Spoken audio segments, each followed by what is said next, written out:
Hello, everybody. It is a beautiful Sunday morning, almost afternoon. Sorry we're starting late, everybody. We got caught up in talking about the lovely education system. I'm Bronson Fiore, joined And by I'm Duncan Crabtree. Duncan Crabtree. Yes. Hey, man, it's been a minute. You got It sick. has. You got I sick, got and sick. then I got sick, then you got sick. Timing has just been horrible. Everyone I know has been getting sick. yep, You know, same.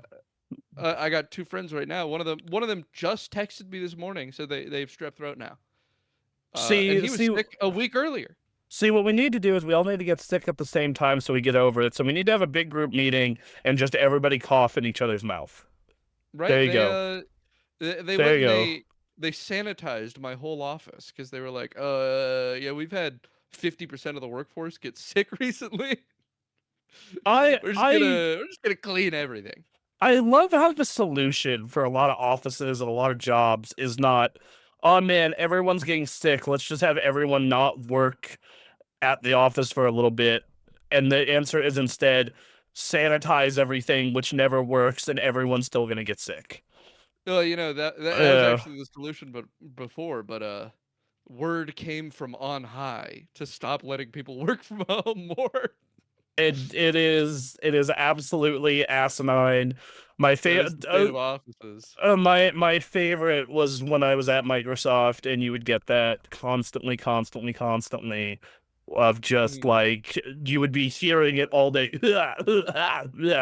You're like, Yep. and it would slowly rotate through the team. So you'd hear it on one team over there, and then like a week later, it would move to the next team, move to the next team, and just like slowly make its way around the Makes its way building. through. It makes its way through the office. Yeah. Yeah, but yeah, I am almost better. I'm still clearing some stuff out of my lungs, but and it seems I've like you I've are had all a the way better. persistent I've had a persistent cough that I'm certain is psychosomatic. Every time I spend like a week coughing, I just keep coughing for like the rest of a month, and the only solution is I really just got to buckle down and stop coughing. I just got to force myself not to. In my case, it's I have had a history of pulmonary issues. I've had a blood clot in my lung. I've had pneumonia multiple Mm. times when I was a child and older. Just it is bad luck in my case. So anytime I get something respiratory, like we've all had bronchitis. So as part of that, just Mhm. all just Yeah. for days. I will say it's always so if you'll get a tiny bit of blood in your mucus if you're coughing a bunch or sneezing a Yeah. bunch. Yeah. Uh-huh. Um, I get super paranoid every time it happens because I had that pulmonary embolism. Uh, Ah. like every it's the same reason why like I get paranoid when flying too, because that's how I got the Oh, pulmonary yeah. embolism. So like every time, like the one time Phoebe and I have had to fly together, I'm just like fucking just freaking out just the entire time. Like, this is it, the blood clot's coming. What an easy Uh, way to get a fear of flights. right. Like never always disliked flying, but like never fucking was afraid of flying until that happened. And now it's just like every time I get on a plane, my brain immediately goes, well, it's time to get another blood clot. So, yeah. Yeah. But kind of got over it. The on the way back on that flight, I was like, okay, I'm. It certainly helped that I was so tired that I fell asleep like 2 seconds into the flight. Yeah. Um. But anyway, hey, we're here to talk about video games. Video games. Video News has games. happened. News has happened. Well, let's talk about that news that has in fact happened. The first thing that happened while we were out, I wanted this was a couple weeks ago, but I found it to be so interesting that I was like, fuck it, we're gonna carry this one out of all the shit we missed, and it is the Polaris List. For those that you that don't know, the Polaris Yeah. List is they get a bunch is a nonprofit committed to refining the art and craft of game design, is what they say. Last fall, they surveyed 167 professional designers and asked them what are the top 10 games that they found most influential. And then they limited the submissions to games that had to be at least 5 years old, so 2019 or earlier. To avoid Um, recency bias, of course. yes. Which I think that's good. I think that's something that whenever we've made a list, I always have to fight. Because Yeah, I can feel myself doing it, like, anytime I'm thinking about, like, what are great games, because like, the only games I can remember off rip are stuff I've been playing lately. well, like I recently got asked like what is one of the best games you could buy on a Switch 2, and I just like wanted to jerk off Tears of the Kingdom, and I'm like, it's only 2 years old. Tell them something Right. else. So like, um, but yeah, so I found Yeah, this interesting, and I kind of wanted to go through the list and and especially like because you're looking at this through the lens of a designer, not like a player, right? Because like right. number three, I see Dwarf Fortress, and I'm like, I never would want to play Dwarf Fortress. I don't. But man, I understand how it's influential, right? It, Like, it's such a clear choice for I mean, if you play Dwarf Fortress and you're a video game designer, you're gonna be obsessed with that for, like, the next year. And yeah, it's because it's it. gonna be, like, fundamentally shifting the way that you make video games. I was surprised by Civilization, Yeah, and that kind of like I've gotten addicted to Civ. I have definitely had like time periods in my life where I was addicted to Civ, but I was also kind of shocked that you know, it did end up being this influential because I don't see a lot of games that feel like they're influenced by Civ. so what I think it is that when you start looking at Civ from a game design perspective, the incentives and consequences of its systems are very interesting, right? And I learned this when I got into competitive Civ. I didn't do any Civ competing, but I was like, what are the competitive strategies? How do people really approach competitive civilization? And the the systems in Civ are really not designed for you to take them excessively seriously. And so there's a lot of weird consequences, such as like did you know the best thing to do in Civ is to not research technology at all in Civ 6? Really, why? Uh the way that the cost of uh, the sectors, right, the districts in your cities is calculated is based off of the number of civics and technologies that you have researched. It gets more expensive per one that you've researched, which means that the best thing to do in that game is to beeline a specific technology early on for being able to get those districts, and then completely ceasing all research into science whatsoever. And Oh, so like then the American method. yeah, you completely cease research until you have developed a bunch of cities and put all the districts you could ever want in all of them. And then, because you've done that, all of those cities will have been super cheap to make. And then you have the capacity to do a bunch of science research, and then you explode all at once by doing everything into science after you have these huge cities. Huh. Uh, and there's lots of little things in Civ where if you analyze player incentive and game system and the interactions therein, it can kind of reveal a lot about things that you would need to consider in making your own game. And I think that I think that Civ does a great job of going out of its way to influence players to engage with it in a way that is desirable to the developers, and that is something that I've actually had a reckoning with lately. I've been very mad at game devs uh, as of recent. Um, I should have put it in my what I've been playing, but I played like 1 hour of an update to a game called Barony, which is a Mhm. game I love. And they ruined it. They ruined it for me. They ruined the whole game. And I've been thinking about why, and I think it's like solely down to developer preference for how players engage with their game, because they basically removed the way that I like to engage with the game, because it's kind of unintended. And so they went out of their way to like squash a bunch of systems I really liked, and I think that there's a strong focus for developers on game design as influence of players to behave in the way you want them to have a curated experience. And I think that a lot of the games on this list are there because they are great examples of how to do that. I think Shadow of the Colossus is a great example of that. I think Slay the Spire. I think Deus Ex is probably the preeminent example of system as incentive and getting players to both be able to do whatever they like and to engage with a setting and a story in the way that you intend them to do so. And I think that a lot of the games on this list are on this list not for speaking for their quality, though there's clearly a bend towards quality, right? But instead on the list for their ability to influence players and curate experience. I think Portal, being the number one example, is the preeminent version of that, where Portal is especially if you listen to the developer commentary, which is fantastic. The developer commentary from Portal. Uh, it is a bunch of guys looking at a puzzle and going, "How do we get people to think a certain way?" Right? Well, it They have was that line. Now you're thinking with yeah. portals, Now, and yeah, I was about to say it was like their marketing lines. Like now you're thinking with portals.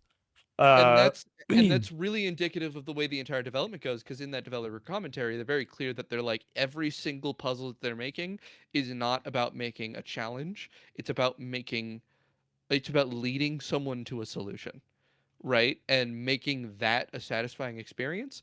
And so it's almost all a practice in learning how to influence players via game design and via level design. And that is such a valuable thing for a developer, because that's the main thing you're doing most of the time, right?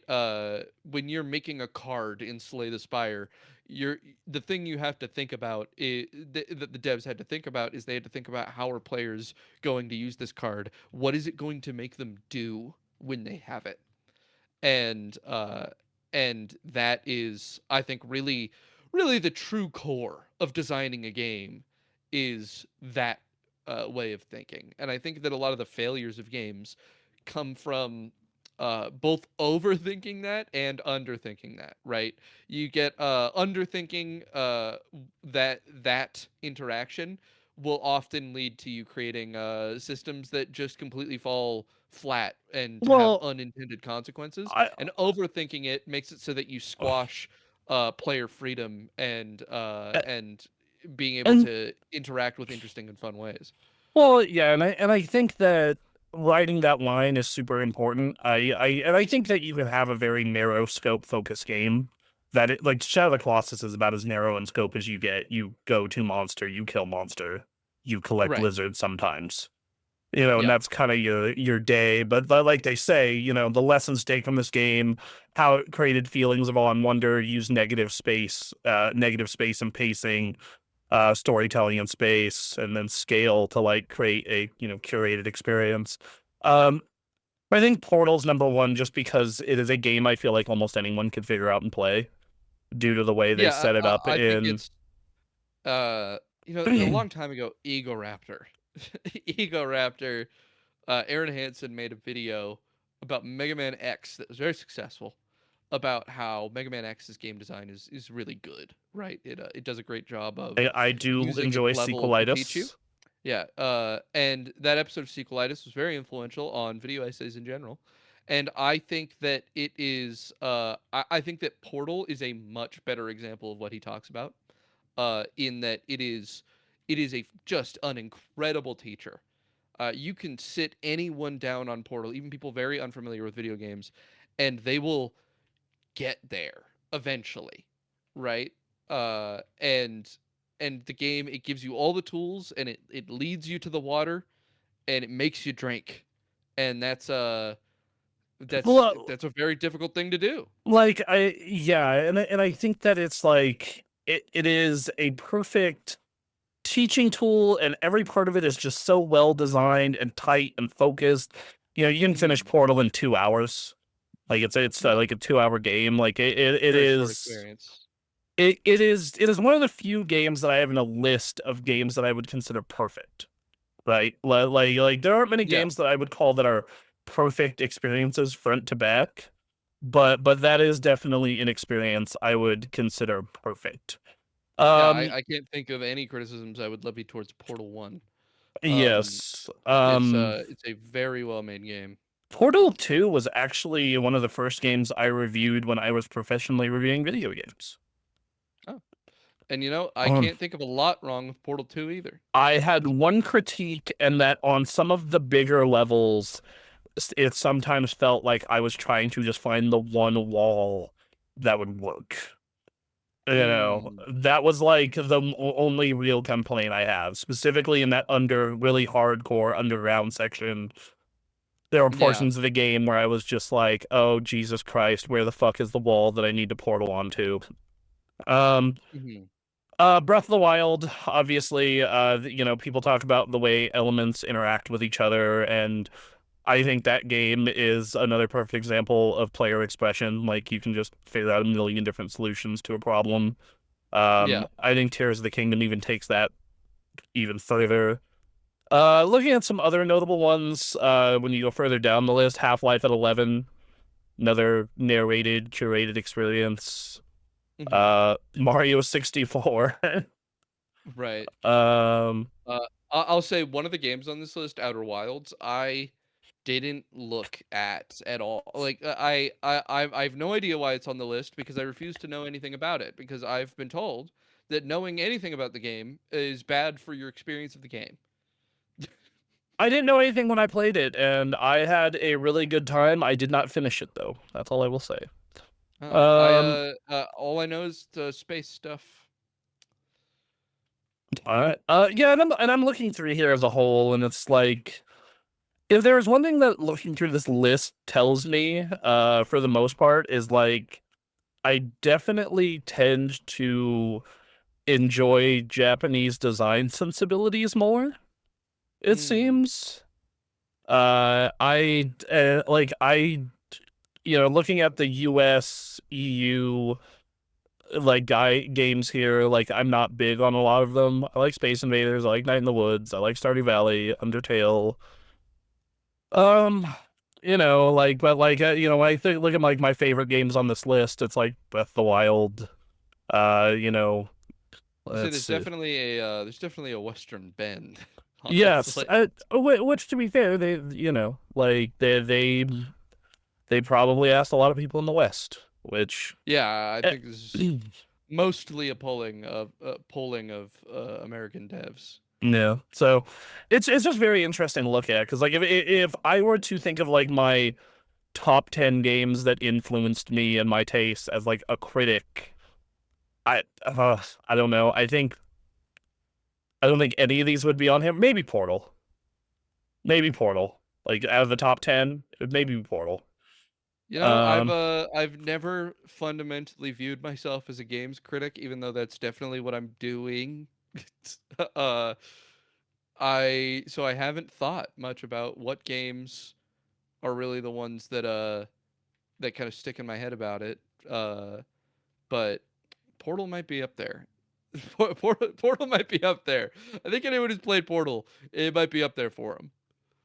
the Portal is an experience I think is just universally beloved and pretty much people think is amazing and great and want to Yeah. jerk it off furiously. But yeah, like looking through this list, WoW was number 20, and that obviously influenced a lot of my take on MMOs and online games. Uh, It's the Michael Jordan of MMOs. yeah. It's so deeply influential it ruined a genre. Do you say that as of Ashes of Creation is getting shut down soon? Fun fact. Oh, By the way. really? It's getting shut down? Yeah. So this isn't in the news, but it is a quick little side story. But yeah, Ashes of Creation Their entire staff just got the layoff notice, and the CEO resigned. Wow. Yeah. So They're not even in full release, are they? they just hit Steam early access last month when I bought the game. So, Jeez. yep. Well, that Uh, sucks. My view of what that game was, I don't know if it's entirely accurate, but I was under the impression it's like it's like a WoW Eve. Uh, they wanted the world conflict stuff of Eve, but they wanted it to play like WoW. they wanted to And I'm like, that's a good idea. People should be more inspired by Eve. they wanted to make, like, in my opinion, what like the mind's eye version of old WoW was. Mm, Very super hardcore, sweaty World of Warcraft. The problem is, and this is what no one's gonna tell you this outside of, very select people. Um, like, no one in that group is right. The hardcore classic person who's like, I want world PvP. Like, I'll tell you, I like that shit. I am that neckbeard, but that's not what gets people to play your game. Like, no yeah. one wants to get ganked by sweaties nonstop in the open world. No one wants that shit. Like, and if they are, they're playing Eve. Yeah, Yeah, if they want that shit, it's because they've had it, yeah. you know? It's kind of only a thing you can be like conditioned into wanting. Uh, there's a problem with RuneScape. The Wilderness is it's an involuntary PvP interaction zone in which there is important stuff that you've got to go there. Like you've got to go there at certain points. Uh, and there's a whole fundamental player-based divide between PvP players and PvE players, and that comes from the fact that you're never born a PvP player. You don't No, start playing no. RuneScape to play PvP. Somebody gets you into it, and or you watch something, or you see someone else, or you know someone else, and they get you into it, and then and then like it's super unfamiliar and hard to learn, and I think that that's true of a lot of the early MMO experience, and if you're trying to replicate that stuff specifically, you're gonna run into this problem of no one is gonna load your game up and be like, this is what I want to do, because they have to have already been playing and then be taught that it's good, right? And They need a frame for which the PvP gains are actually useful, and then go, oh, I get this thing. This is good. This is good. I get thing that I want. But they need to already want it. You can't just throw them in and they're like, "Yep, I love ganking these random guys." yeah, like, and I feel like, and then if you are the new player and you're getting ganked, like, I think very few people have the mindset I have, which is, cool, I'll just go quest in another zone. Like, that's just all my instant thought. Like, okay, I'm gonna go teleport out, Because they and they don't have the mental, they don't have the Rolodex of options, right? yeah. They are unfamiliar with what they can do. And so a lot of players who get forced into a PvP scenario where they're unprepared but the other person is prepared, so they get completely dumpstered by them. They go, well, what can I do? I need to go It, there. That's and, why I was there. and like, I think that even people who do have that Rolodex don't use it just because they get tunnel vision. I have a story from back when I was playing Burning Crusade Classic, with a Hmm. friend of mine. We were questing in the Grand, and we ran into a horde dude who was level 70 and already in, like, heroic dungeon gear, Right. like a week and a half into it being out, I think. And we're like level 65 and in the Grand, and he gets dumpstered by him, as you said. Right. And I'm like, cool, I'm just leave him alone then, respawn at the graveyard, and we'll go somewhere else. He's like, no, I want to get the stuff done here. And I'm like, dude, there's 3 other zones to quest in. We can go run a dungeon. This is not worth our time of you trying to do this quest and just keep getting ganked by this guy. Yeah.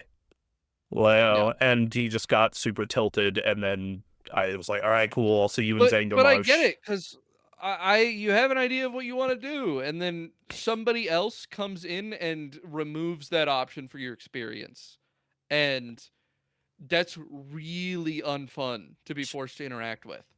Yes, but on the other side of that, I find that world PvP adds a sense of danger to the world that is fun, for me at least. Where, like, I will always remember getting my warrior quest in vanilla WoW to get, I think it was the chest piece, it's the level 21.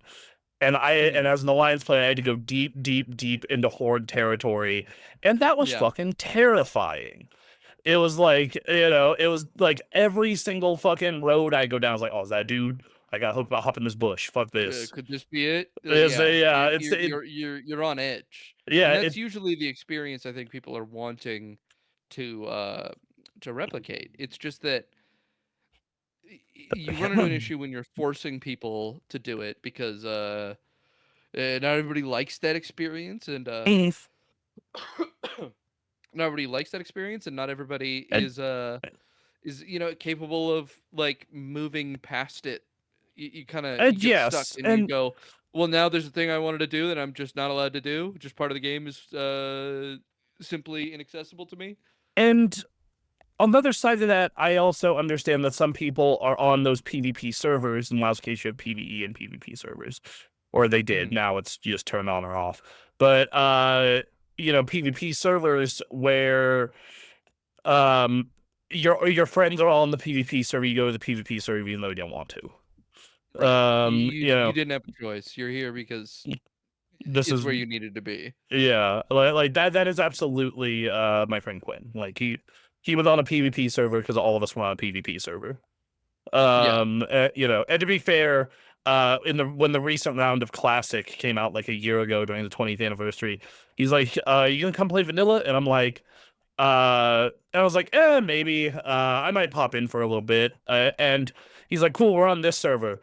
One, all my other friends were on the PvP server. Quinn went to the PvE one with some of his other friends. Uh, Right. and two, I do prefer being on the PvP servers because I like that tension. Um, and three, I like to make fun of Quinn for playing on the PvE server. You know, Yeah. I believe the term I called him was bitch made. So anyway, that's the Polaris list. You should check that out. It has some cool shit on it, some neat ideas. Some Yeah. games kind of surprised me. I will say, number 80 being Rez. Let me tell you, the world would be a better place if Rez was in like the top 10. The world would be cooler if a lot more games were like Rez. Rez is that cool beetle rhythm game, right? Yeah, Rez is the rail shooter rhythm game that where you're inside the fucking internet. It's by the Tetris Effect people. Oh, it is the game I'm thinking of. Oh, okay. Yeah, it's cool. So, I interpret the little guy that you're playing there as a bug. oh, okay, fair. So interesting thing about that game, it has a very interesting accessory in Japan. Mm. You might have heard about this. In Japan, Mm. that game has an accessory that is a vibrator. Lamau. I'm not even Well, joking. so does Ultra Kill. So, Well, there you go. It's, just you can hook a vibrator up to your PS2 and it vibrates with the music. yep, and Oh, you can hook a butt plug up to Ultra Kill, and it can make you crazy, I guess, while you play very difficult Ultra Kill oh, levels. I oh my god. Okay, I was on TikTok and this is how you know God does not exist. I ran into Yeah. this. I was on TikTok and there's this VTuber who was talking Uh-huh. about how she went viral, and I know who you're talking about. That's oh, Nieni. yep, yep. And it's she decided to play Elden Ring with a toy in her, Yep. and that is how she went viral by It's playing. actually the second time she's gone viral that way. The other time was Armored Core. She fought Balteus. Ah, every day we stray further from God. Yep, yep. Alrighty. Okie dokie. So, next up on the news list, speaking of game developers, Microsoft.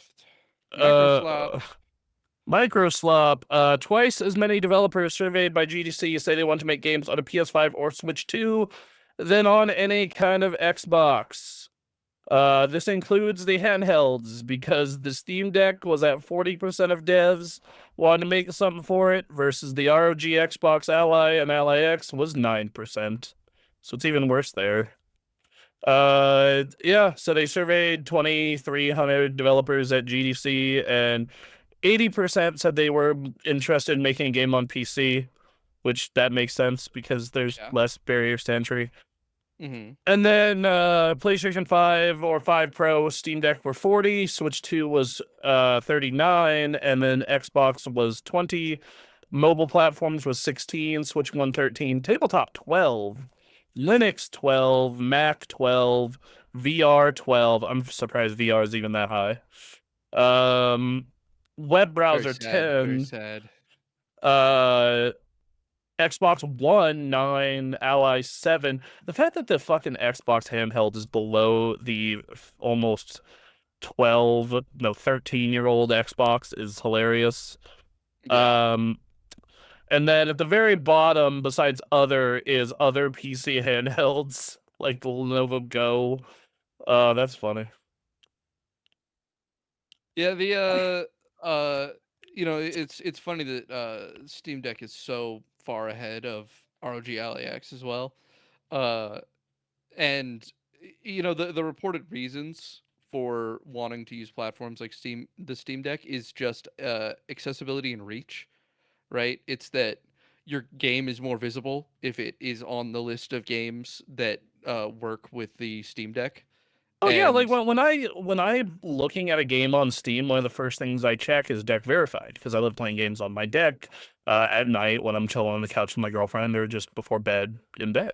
yeah, and there's a ton of games that are like, oh, you become deck verified just so you appear on the deck verified list because it's another place people can see you.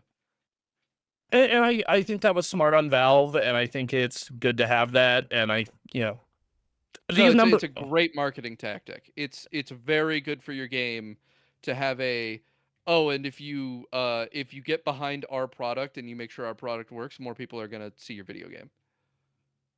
Yeah, and I think it's brilliant on Valve's part. I think it's great for the deck ecosystem and PC handhelds as a whole, because chances are if something runs on deck, it's going to run on all the other handhelds as well. Yeah. Yeah, no, I'm happy to see that thing's getting a lot of love. This does feel like this is where the industry is in terms of where people are going.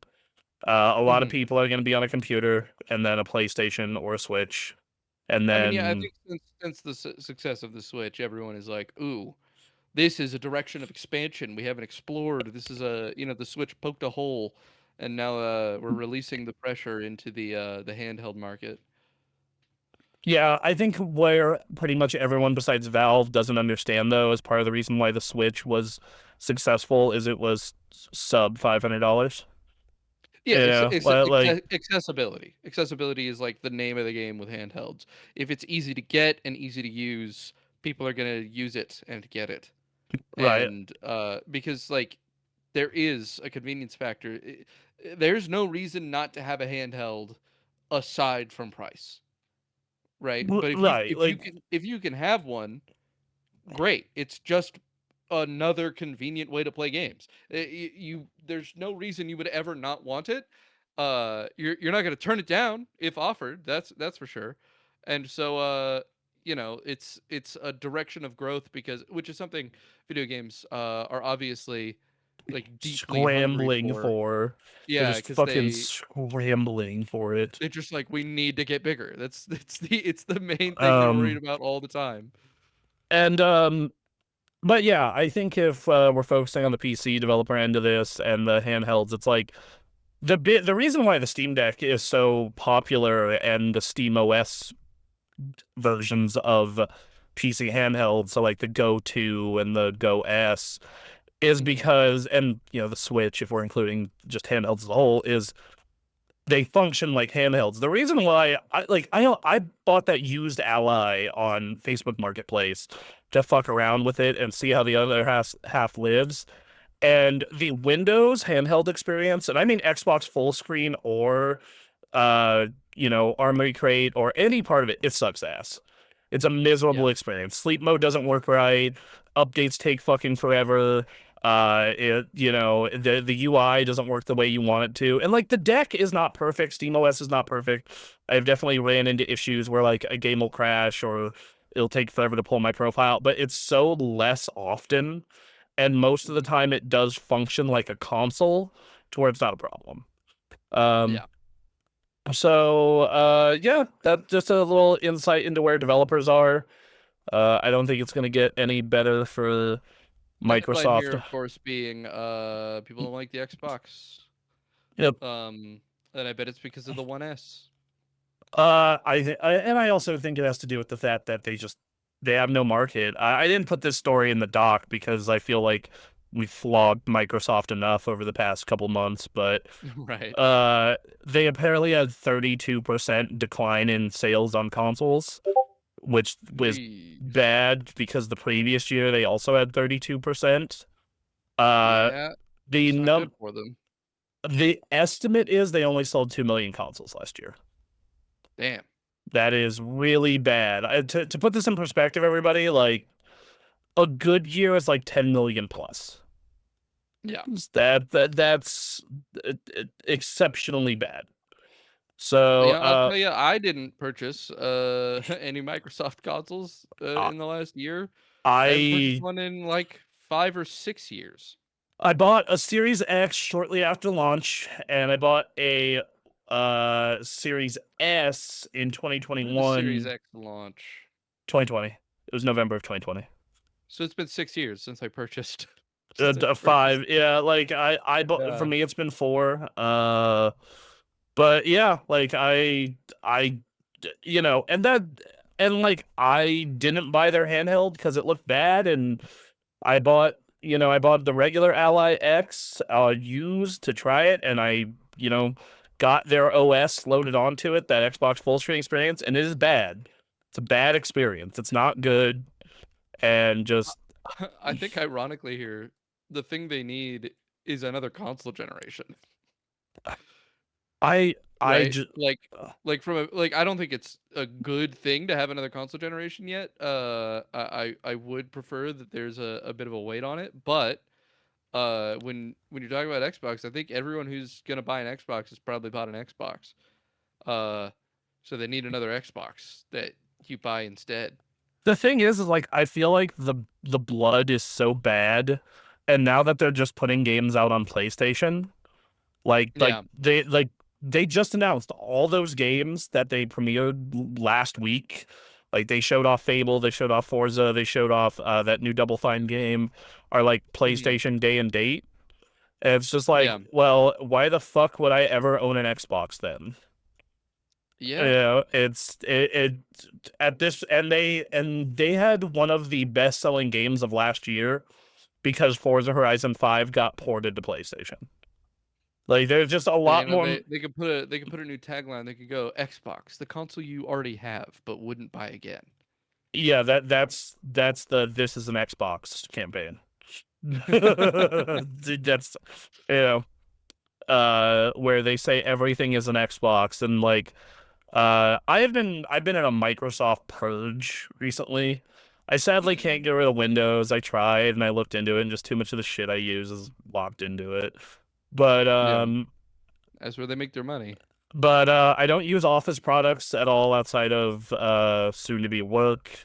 I'm on Google Suite for and Google Office and Open Office.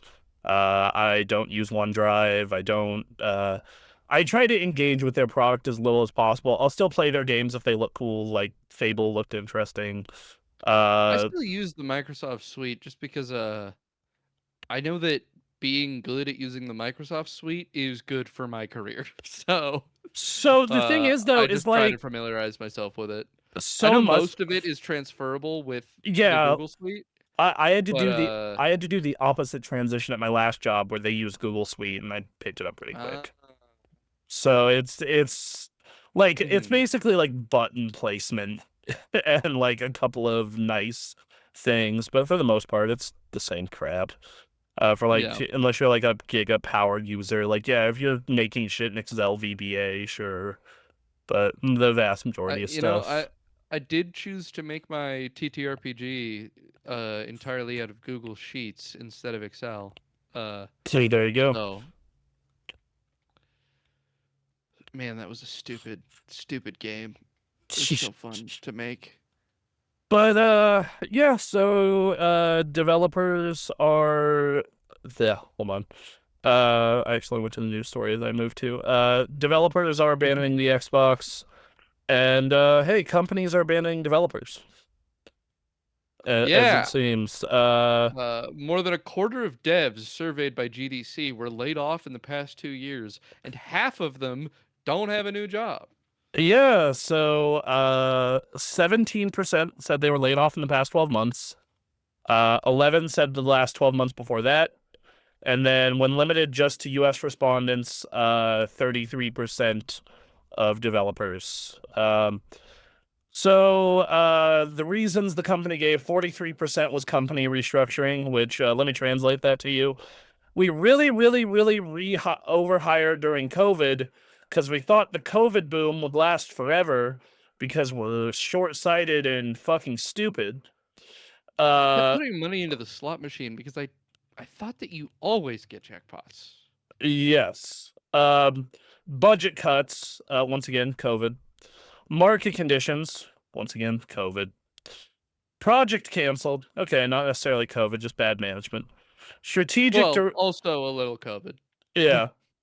A lot of Strategic, projects started because they thought, well, COVID's got everybody playing video games. Everybody plays video games now. yep. We need to get more games. And then they were No like, one, we don't need that many games. no one will go outside ever again. They're done. They're done with the Uh, outside. yes. So, yes. Let's see. Then strategic direction change. This not necessarily COVID. COVID a factor, but also could be Sony pivoted from live service back to single player. Microsoft pivoted from fucking making video games to doing nothing. I think Um, strategic direction change is the same as company restructuring, except they released stuff, right? It's all right, we're changing our strategic direction because the overhiring we did for COVID, we got games out of it and they aren't performing well. yep. Um, So 8% project completion. I mean, that's fine. Hey, like, I am currently going to be working on a contract job like that. Once the project's done, the project's done. You know, Right. it Well, is I'll what it say it's is. a bit different for video games than usual because a lot of companies like Microsoft, for example, Mhm. are like filling their teams with a ton of contract people so that Yes, they don't have to deal with like difficulty of benefits. letting go of them and benefits. There's a lot of work for hire going on in video games right now.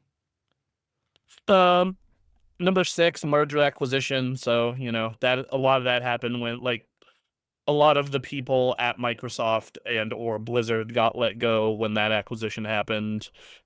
Automation AI, yep, that's not surprising. Tariffs are rising operational costs, 4%. Other 6%. And my favorite one, no reason given, 7%. Oh yeah.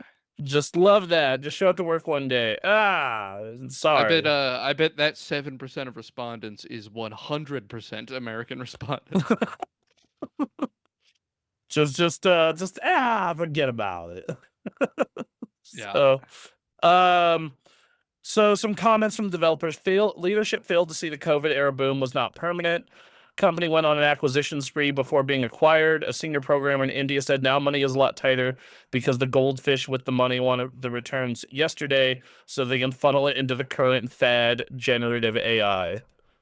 True. Yes, yes. Executives who have never actually worked as dev are pulling up the boards on their ship, throwing people overboard, and expecting these scuttled ghost ships to keep making them infinite money. Bu- bu- bu- bu- bu- Let's see. The situation also affects future developers, as the responses by more than 100 educators who were surveyed, 60% said they expected current economic and industry climate to have an impact on how many of their students would get a job in the industry, while 27% said they'd already seen an impact. Only 2% said they didn't foresee an impact. There aren't any jobs, one game design student in California responded. Everyone's getting fired. It's fucked. Game developer Farhan Noor, who's been tracking industry job cuts since 2022, estimates that around 8,500 workers were laid off in 2022, 2,523, 14,624, 5,300 in 2025. Yeah, so I guess where my mind goes with this is how long until the COVID recovery stuff is over? And this goes back to business as usual. 15 to 20 years. Really? 15 to 20 years because COVID was video games being extra inflated like a balloon, right? Yeah, It was a it bubble. was a bubble. It was a bubble. It was a bubble, and the bubble popped the instant that people played fewer video games. It wasn't just Yeah. a bubble; it was a sensitive bubble, right? And the consequence of that is that a ton of developers entered the industry and got experience, right? Hmm. And now we're going back to a more sensible number of people making and playing video games. And that means that we now have a ton of devs who have good experience who can't get hired in the industry because their job shouldn't have ever existed. It just shouldn't have existed. They never should have gotten into the games industry, basically. But For that a that number of these people, it kind of sucks to say, but that's the truth. Is that the jobs that they got weren't supposed to be there, and there wasn't supposed to be this much room for these many developers. So now the industry is going to shrink to have like 20% of developers not possible for them to go. If everybody had full staffing, like 20 to 30% of all developers would have no job, and that puts us in a position where it's going to be terrible coming out of school because every single person that is applying for every position is going to have more experience than you, which means that you aren't going to be able to get a job to become a game dev after going to school for being a game dev, or you're going to get a really shitty job. And we're going to be dealing with the consequences of that situation, leading to fewer developers coming into existence for like 15 to 20 well, years. first off, thank you, Blasian, for the sub, my duder. I Uh, very appreciate it. yeah, thank you. But I also think that it does create another problem where it's not just like bad or entry level developers. It's like experienced people. You know, Greg Mayles was at Rare for 40 years. Right. Um, and the problem that I see out of this is you're losing a lot of people who are talented, and you're Mhm. losing a lot of people who are beneficial to the industry. You're getting a brain drain, and it's going to harm at least the AAA space for years and years and years to come. You think about like a lot of Japanese developers, right? You look at Nintendo, you Right. look at From Software, you look at Capcom. A lot of those dudes have been there for 30 fucking years and are like imparting those lessons onto their younger staff. And they're making these incredible experiences. You look at a Right. game like Tears of the Kingdom, or you look at a game like Elden Ring, and like that is like 30 years of experience just in the making, 40 years in the making. Right. And I fear that Western game dev, especially in the US, is not going to have that. And it's just going to make Western game dev less interesting, less competitive, less viable in the I'm gonna be long honest. term.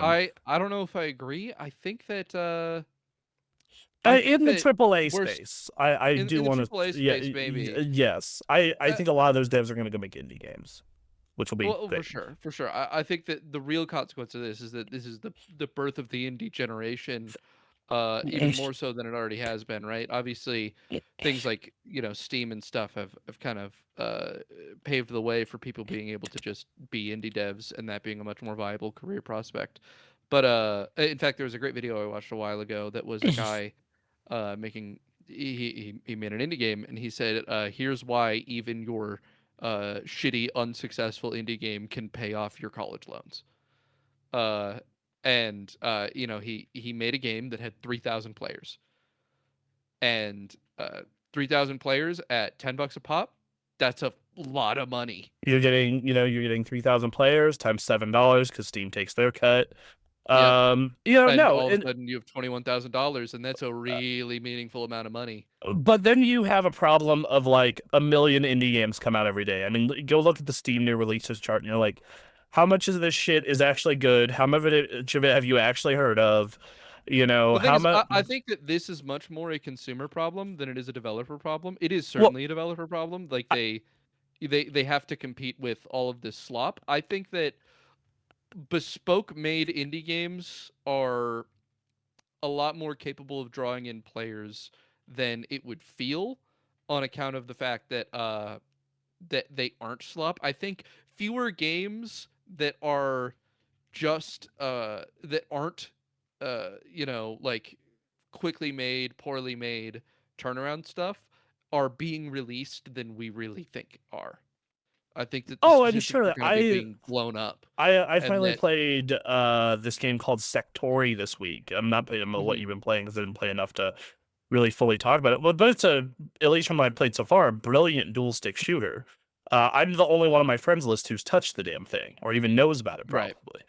yeah, But like that is a problem. And I think the other issue I see, and this was brought up by listen to Jeff's podcast, is like a lot of these people are just leaving because he has a lot more contacts than I do. Like mhm, I have like 5 or 10 contacts I keep in touch with from the olden days. But right, but like he has significantly more. And the big thing that he is saying is like a lot of those people are just going to go work in other industries because they need yeah, for health sure. insurance and they need Uh, to uh, pay bills consistently. And yeah, that but the is, reason I don't think that we are actually going to experience the expected level of brain drain, we're gonna have, I think, that generation of like the 30 to 40 year super devs, because like video games aren't smaller than they used to be, right? We still have more devs than existed in the generation those people came from. uh and those people will still get experience, those people will still become incredible devs that make great things, and there's going to be more of them than there used to be because there's more developers. I just think that uh I think that we're losing a lot of talent that could have been that. We could have ended up with a much larger batch of great creators that came out of this generation of developers that don't get to do that because uh their position kind of stopped existing. And that and, sucks. But I, and I don't think that we're gonna find ourselves in a situation where we're lacking talent. I think that uh I think that the problem that's going to lead to a result of lacking talent is going to be a much more delayed effect than it would seem, because what we're going to get is we're going to get it being harder for people to join the games industry, period, because there is too many experienced developers competing with them for the jobs, and we're going to get a brain drain from lack of entry.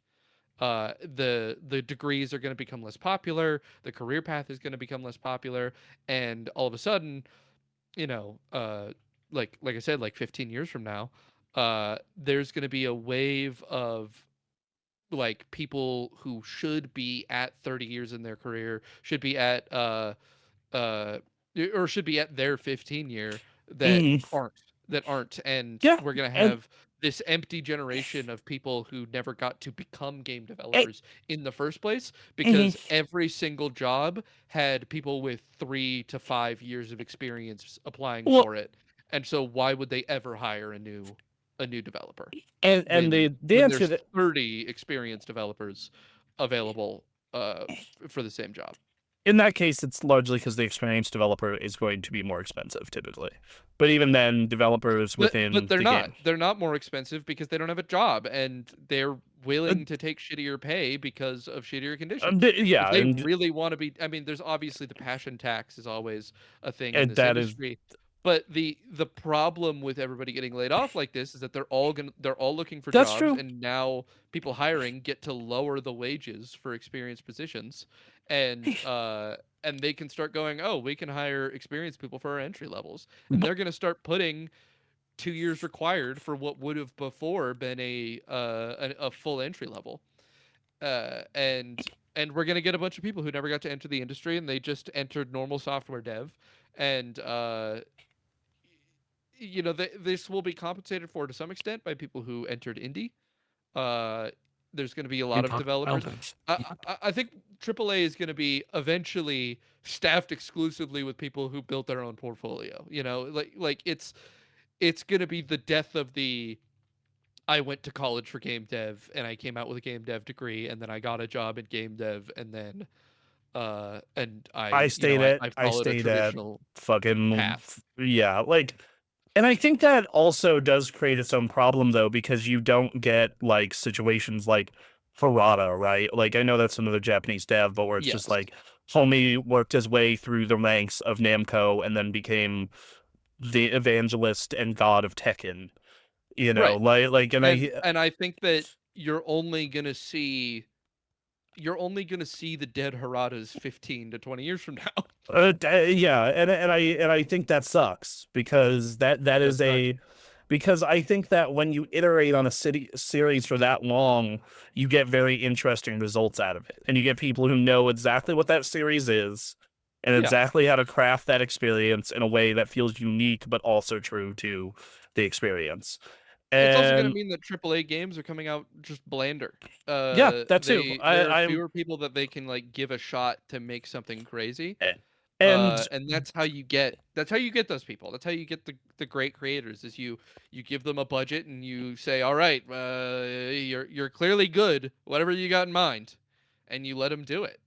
and I think that's a real bummer because like I think a lot of the best games I've ever played were and a lot of the best series were a lot of that where it's just like, hey, we're gonna give this this talent in house a chance at making something cool, right? Yeah. Like where that's how you get Devil May Cry, Resident Evil. That's how you get that's how you get all kinds of different games, and it's unfortunate to see at least in the Western space that go away. Like to see stuff like yes, we're getting a new Fable, but to see the original Fable creator get like bounced 10 years ago and not really Right. do anything after, like it's a bummer. And I always think about that because like I said, I'm a big fan of Nintendo games. Like to see the just to like play those games through the 40 years of their history and see how they develop because they've had at minimum a lot of the same core people work on them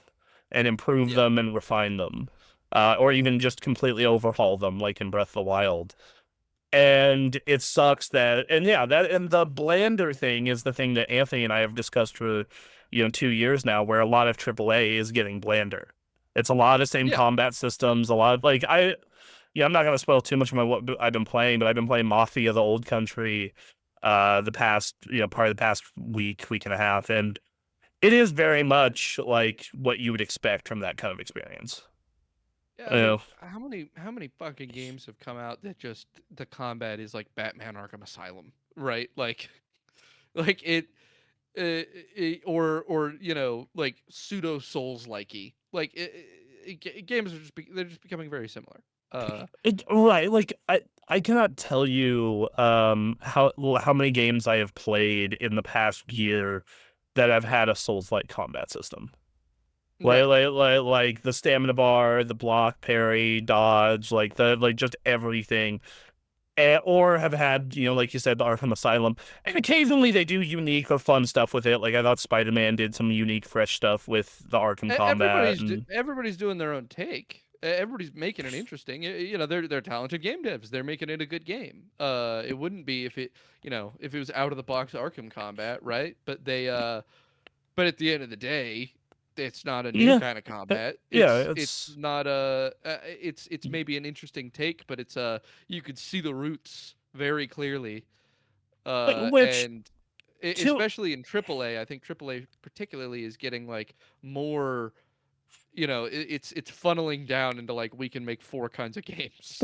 and that's such a bummer because like I think back to like even the 360 era of AAA, and like you had a lot of fresh stuff going on. Viva Pinata got made in that generation, Puppeteer, Mass Effect. Like you had a lot more like taking swings at shit, and the PS2 especially. Like you look at the PS2, I know like And Katamari it doesn't Damacy is a always land. franchise now, but back then Yeah, Katamari Damacy was fucking crazy. doesn't always land. Like Mass Effect combat fucking Yeah. sucks. Yes, it does. But yeah, it's just a bummer to see. I don't know. I also think that a lot of people in this space are gonna be like, fuck this, I can make a million times more money going to Salesforce, and fuck you and your passion tax and all this other bullshit. Yeah, But that's, yeah. I mean, that'll certainly happen. And after this 15 to 20 year consequence occurs, we're gonna get the reverse. It rebounds. yep. But the reason I don't have an issue as we might think is I'd say just remember that like the incredible and influential developers that exist today Mhm. came up in a smaller, shittier, less professional games industry. Yes. Yeah, Uh, yeah. and no matter what happens, games are going to be bigger. They're going to be there's going to be more people in them. There are going to be more opportunities. There just is. I Uh, I even if a lot of them are going away now, they're not. We're not shrinking back to the size of when Kojima entered the industry. I do think that especially I think game dev will get a little cheaper in the future because I feel like we've really plateaued graphically. Like I Yeah, think that I think you can make an argument that handhelds haven't plateaued. Like I think you could still get a little more out of handhelds, but like especially for console and PC, it's like I feel like you can do one more console generation just to get better upscaling support. But like otherwise, I don't know, most PS5 games look and run fine, especially if you're I, I wanting think to. that I think that people that make engines are getting to the point where Unreal 6 when it comes out, right? Mhm. Uh, it's not going to be able to look much better than Unreal 5. No, They're like just not going to be able to do it. like I've been playing Mafia: The Old Country, and like I'm running it, 1440p native on a 5080, and like you can make the argument like, well, we still can't really do native 4K in most games at like really good settings. It's like, yeah, dog, but you check the Steam hardware survey, and most people aren't running in 4K, and if you're playing on a console, you're probably anywhere from 5 to 6 feet away from the TV, where the fucking problems of FSR and DLSS and PSSR aren't as big of a deal. You don't Yeah, notice some of the imperfections at that distance. I think Unreal 6 is going to be hey, this is Unreal 5, but it's way easier to make your game look good. I don't even think it might be that. I think it's like it's Unreal 5, but it's a lot better optimized because we Yeah. trimmed out That's a what lot I of mean. shit. Well, no, I think optimization is going to be there. I think it's going to be less of a focus than like Mhm. literally just ease of tools. I think that I mean, because the game industry doesn't fucking care about how optimized their game is. If it fucking runs, it runs. That's like actually where most devs are, right? It's why you get it's why you get your compression slop, where everything is like 180 gigabytes, because they don't fucking care that it takes up 180 gigabytes. You fucking deal with that, right? They care that it runs and that it looks nice. right? And they want to do that for as cheap as But possible. So I but the think that the problem, future of making game dev tools is you're not going to be able to advertise yourself on being the better experience. So you're going to be able to advertise yourself on being the same experience for cheaper. Uh, and I think that's the direction that people who are making engines are now, going to go. what I would say though is like, I think the customer does care about the optimizations and the like running at 60 with no stutters. And Yeah, yeah, I think that Monster Hunter Wilds last year proved that to me.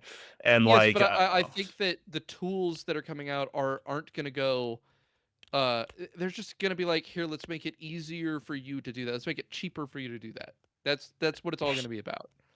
yeah, Uh, yes, I think because like Unreal has a notorious stutter issue, and like I've had issues with right. Unreal in certain games just wanting to fucking crash randomly. It's Unreal 5 has really been a real goddamn mess compared to Yeah, it 3 and is. 4. It Yeah, like and so I think, mm, it's gonna be all right, we look the same. But we run better. And it's easier to make assets and it's easier to do all this and it's gonna save you time, it's gonna save you money. Uh and then I don't think listen, I don't think they're gonna optimize their games. I think that they're gonna spend less time on optimization and leave them about as optimized as they are now. that's so wildly depressing because it feels like every game that I play nowadays, outside of like very niche games, Japanese games and indie games, is super bloated mess in terms of AAA third party. Like, so the Yeah. first party is like Sony and Nintendo are doing fine, but like Borderlands 4 optimized like trash. Oh yeah. Fucking Played horrible. Mafia the Old Country looks amazing, but it does not look good enough to justify how hard it runs on a really nice computer. I think back to the PC version of Madden in particular, but even the console version of Madden, like it runs at 60, but it loves to crash and stutter. Right. Like I just think of all these AAA stories of certain games just that use Unreal specifically that just run like ass. And it doesn't need to be that way because I'm playing Marvel Rivals in Unreal Engine at 120 frames per second. I'm playing goddamn Battlefield 6 at 120 frames per second. I'm like Hey man, playing. get ready to not hit 60 on that Halo remake. Oh yeah, no, that's gonna run like trash. I guarantee you, it's gonna run like trash. It's gonna like. I want to do a co-op run with people, like lots of people, but like it's gonna run like shit, guaranteed. Yeah. Yeah, no. But yeah, so game dev in a weird state now.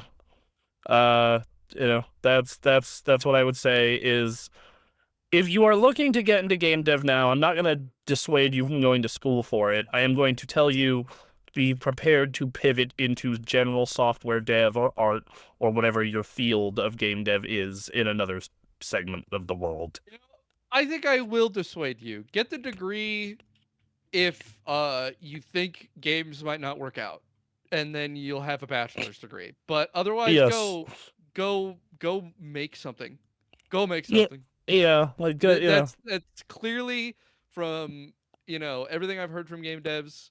The biggest benefit you can get to your career and to your creativity is to have made something, and hey, maybe it'll pay off your student loans, right? yeah. You, you might release it. Somebody retweets a trailer you make, and you get 1,000 players for your $5 game, and you have fucking Like, you've got 3 grand now. That's yeah. 3 grand you wouldn't have had.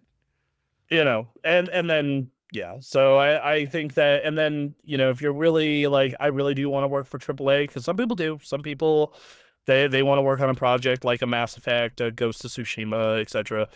um I have a friend who she graduated high school, she went to DigiPen, she got a job with ANet, and then ended up on the Ghost of Tsushima and now Ghost of Yote teams. I think that path is going to be harder than ever if you do want to take that path, I would definitely do what she did, in which you go to a school specifically with game design in mind, so you can network your ass off. Because she went up And to, maybe go to one of those schools that's partnered with a company that is like, we she went, pull fresh devs out and yep, we put them in. she went to DigiPen, and at DigiPen, she was able to network with developers in the surrounding Seattle area. Because it So is very much a who you know what not what you know it, situation. yeah, like you need to be competent, but like it just, and I unfortunately feel for a lot of workplaces, that can be the case. Like it's unfortunate, but getting a referral is a huge deal. It's always is. Yeah. Um, anyway, we got another news story. This one's happier news than the last story. Um, apparently this thing went to pretty. Tomodachi Life. Tomodachi Life, living the dream. The new Tomodachi Life will include same-sex relationships and non-binary characters, fulfilling Nintendo's promise. So Same.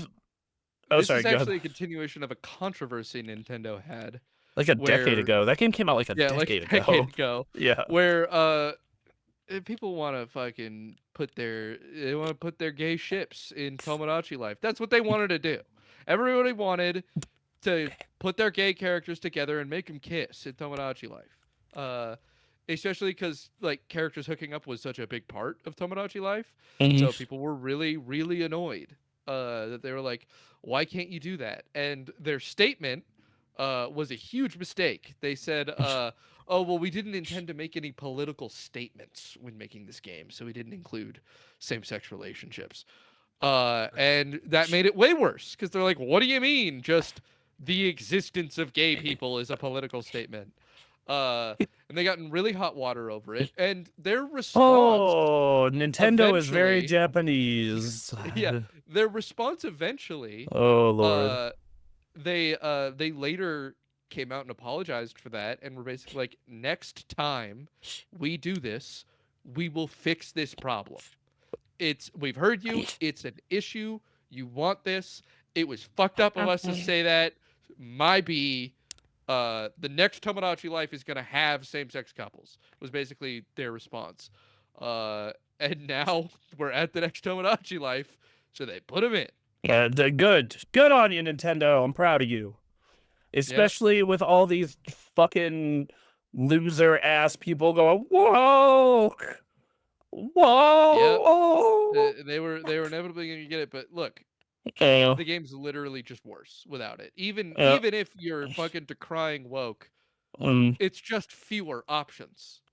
Like people want d- to use it for fucking people wanted to use it to display gay relationships. Like it's like if Sims made it impossible. Like not but including it is a statement about things and also a limitation on what you want to do. but You might you think it's funny to pair Hulk Hogan and Randy Savage that as a is pretty couple in funny. your game. It might just be a Also, fuck fun Hulk thing for Hogan. you. Yeah, he's a horrible guy. But Yeah, like, it just first came to mind, right? You just fucking no, pick I two got you. burly wrestlers, right? Even if you're, even the fucking decrying woke people make gay jokes all the time, right? You can't do that in a Tomodachi Life that doesn't let you do that. But you Even see, pieces of shit are missing functionality if but this feature doesn't exist. but you see, Duncan, if a game has a woman or gay people in it, it is woke, therefore bad. It is, yeah, too Yeah, true. It that does go is on the that woke is list. it does go on the woke list by a bunch of Yeah, fucking incel chuds. Jesus fucking because Christ. of how woke it is. Yes, who fuck like it? It is just Because they're oh, not going to take it anymore. The they're not woke, they're not gonna take it anymore. And these are the same people who tell you that Final Fantasy VII and Metal Gear Solid aren't political, mind you. not political games. I know Yeah, what you're talking about. yep, He eats Doritos. That's yep, not political. Nothing political about Doritos. yep. No, yeah. See, I'm sure you've heard of Smash JT. A lot of people are screaming about this is because Nintendo has literally this month had a woman CEO take care of the American branch, Devon Pritchard. which I'm just Mm. like, this game's been in development for like a decade. How could she have made this decision? What are you talking about? First off. Hmm. Second off, But Nintendo. I feel like I'm not familiar with what you're talking about here. Oh, Smash JT. oh, okay. So Smash JT is a notorious He's a grifting. YouTuber, right? Yeah, he is a notorious fucking anti-woke grift YouTuber. Who Okay, okay. I who see. recently a month ago got punked by Colin Moriarty of all fucking people. Fucking just because Smash JT was calling out we might as well get into some fucking YouTube drama here. Uh Smash JT was calling out the Circana numbers for Ghost of Yote because Ghost of Yote is woke even though it was a woman protagonist, even though it's basically the same game but a little better as Ghost of Tsushima. Right. Um Woke because woman. Woke because woman, exactly. And Smash JT was getting all butthurt about it and saying it's gonna sell poorly and that it did sell poorly. And then Colin, who it was at one point an actual journalist, came on and said, Mhm. "No, it's the second best-selling game of October." And Smash JT and him got, he went on Smash JT show and made him look like a fucking idiot to where the point of Right. even Smash JT's own audience was like, "Oh, dude, you just need to stop, pull it back." Yep. Outside of some very select people. And, because questioning Circana's numbers is basically what they were doing, even though investment firms pay Circana millions of dollars for those numbers. And if they're wrong, it is They live and fraud. die on being a credible source. Yeah. And they're not gonna drop that because they need to support woke. Yeah, they need to support woke, exactly. But anyway, I just said, well, anytime one of these idiot controversies come out, I try and find his argument because I'm like, well, this is probably what the dumbest person believes. Ah, And I like to get the perspectives of all of humanity from the most intelligent, well thought out you do thing, and need it. You do I need that. I like experiencing different perspectives from different people. Even the fucking dumbest person imaginable. And Yeah. basically, the argument that they have right now is um, that Nintendo is going to go woke because their American arm has a woman as CEO, which I'm like, Nintendo of America is basically just a marketing arm, dude. They don't Right. It's actually gonna make go woke any, because woman. because woman is making their marketing. Oh, Woman make Lord. game. Woman bad. Yep. And that this is her decision, even though this game has been in development for like a fucking decade. Yeah, no, I'm sure she did it. It's It's actually solely her. It's the yeah, nearest woman's fault. yeah, just God, fucking goddamn chuds. Oh my God, just fucking. Oh, anyway, I'm very proud of Nintendo for this. This is awesome. Yeah. Good on It's Nintendo. I you know, making your gay fantasy islands was really the primary missing feature from Tomodachi yeah, Life. no, everyone needs to be able to kiss everyone on the mouth on your island. I That's need the that's the you need to answer. canonize the relationship between Wario and Waluigi. Exactly. Oh God. I feel like you and But I on a show together is just really snarky. Like we do that. without Aaron's like positivity, it's just us being It was a grounding force. yeah. Just now we're free to be just fucking dicks. Uh, Speaking Uh, of being dicks about Nintendo, uh, yeah, two unreleased Virtual Boy games are coming to Nintendo Switch as part of the NSO expansion pack. yeah. This is really cool. The Virtual Boy for those of you who don't know what the Virtual Boy is, it was Nintendo's attempt in the '90s at a VR Wait, hold handheld. on, Bronson. This is an opportunity for us to spread misinformation. For those of you who don't know what the Virtual Boy is, it's a small boy in a computer that Nintendo traps, like those who walk away from Amelos. It's Yeah, how they make their games good. like a pixie. Every Nintendo game has a fucking pixie trapped inside it Yeah, to and create they're magic. releasing two games for him. to lessen his suffering. Um, so but no, the Virtual Boy, for those of you who don't know what it actually was, it was a Nintendo system released in the mid 90s, about a year or so before the N64. It was and I'm putting this in very loose terms, a handheld that was meant to do like VR, right? Mhm. Like early VR and 3D type It's shit. basically the earliest example of consumer VR that exists, and it was a Besides the horrible flop. Yeah, so it only had like what 16 games on it, some shit like that, 16 games or so. And what it was Yeah. is you had well, you can see the picture here. It had a stand and you put on a desk and you put your face into it and you would play Virtual Boy games that way. And it was all in black and red. That was the only colors, so they could, save money and create the effect. And And it was known to cause headaches.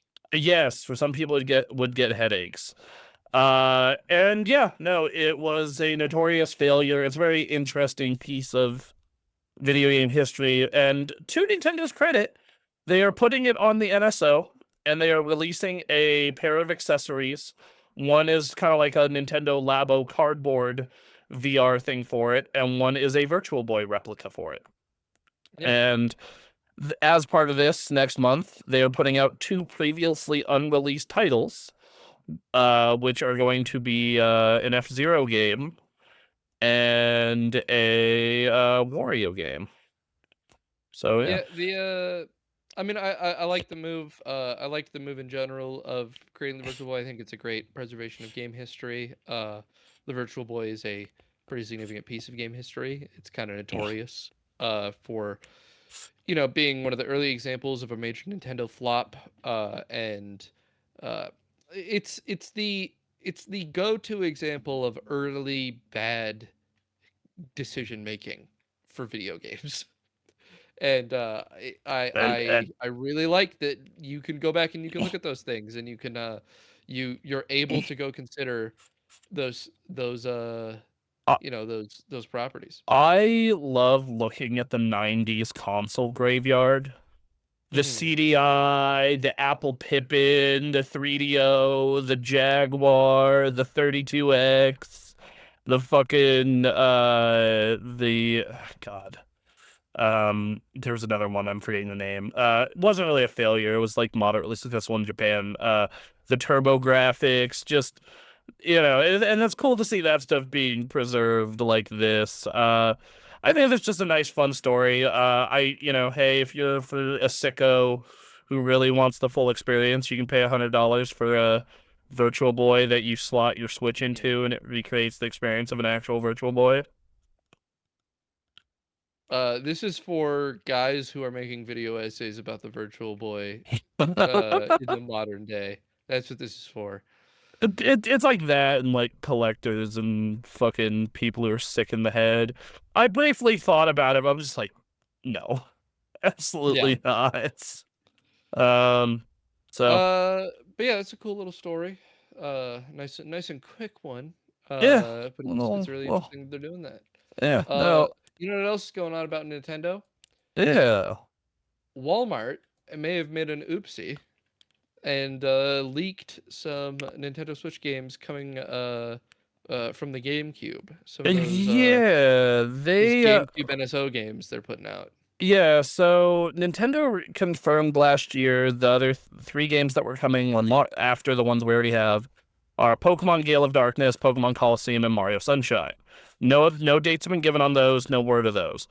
Walmart was promoting a hey, get sign up for NSO type deal. And the image included Pikmin 2 and Metroid Prime 2, along with 1080 snowboarding. And those have not been talked about by Nintendo at all, Yeah, and someone's haven't been like, "Hey, shown. wait a minute." Yeah, so a lot of people are kind of speculating. Walmart and Nintendo caught it and took it down, and we're like, "Hey, we're not going to confirm or deny anything. Yeah, they're like, "Hey, don't think about that. Don't talk about it. Don't talk about it." Don't think about that until we tell you to think about it." Yeah. Then Metroid. think a lot about it. Yeah, Metroid Prime 2 is sick. Pikmin 2 is already Mhm. on Switch though. They have an HD version of Pikmin 1 and 2. Yeah, but I don't So, know. Maybe you like the GameCube. you want the worst graphics, I guess. Yep. Yeah, Sometimes you want the worst graphics. that's true. Um, yeah, just Yeah. fun little thing. Fun little, to know that those are probably coming this year. Metroid Prime 2 is a banger. I'm trying to think of what other GameCube games I've want because they're so fun. Like Melee, of course, is one that everyone wants. And it'll Um, never happen. I think it'll happen. I just think that people are going to be big mad about it. It's just If like, you oh, if you if you have access to Melee, you won't buy their new Smash game. that's so fucking untrue, though.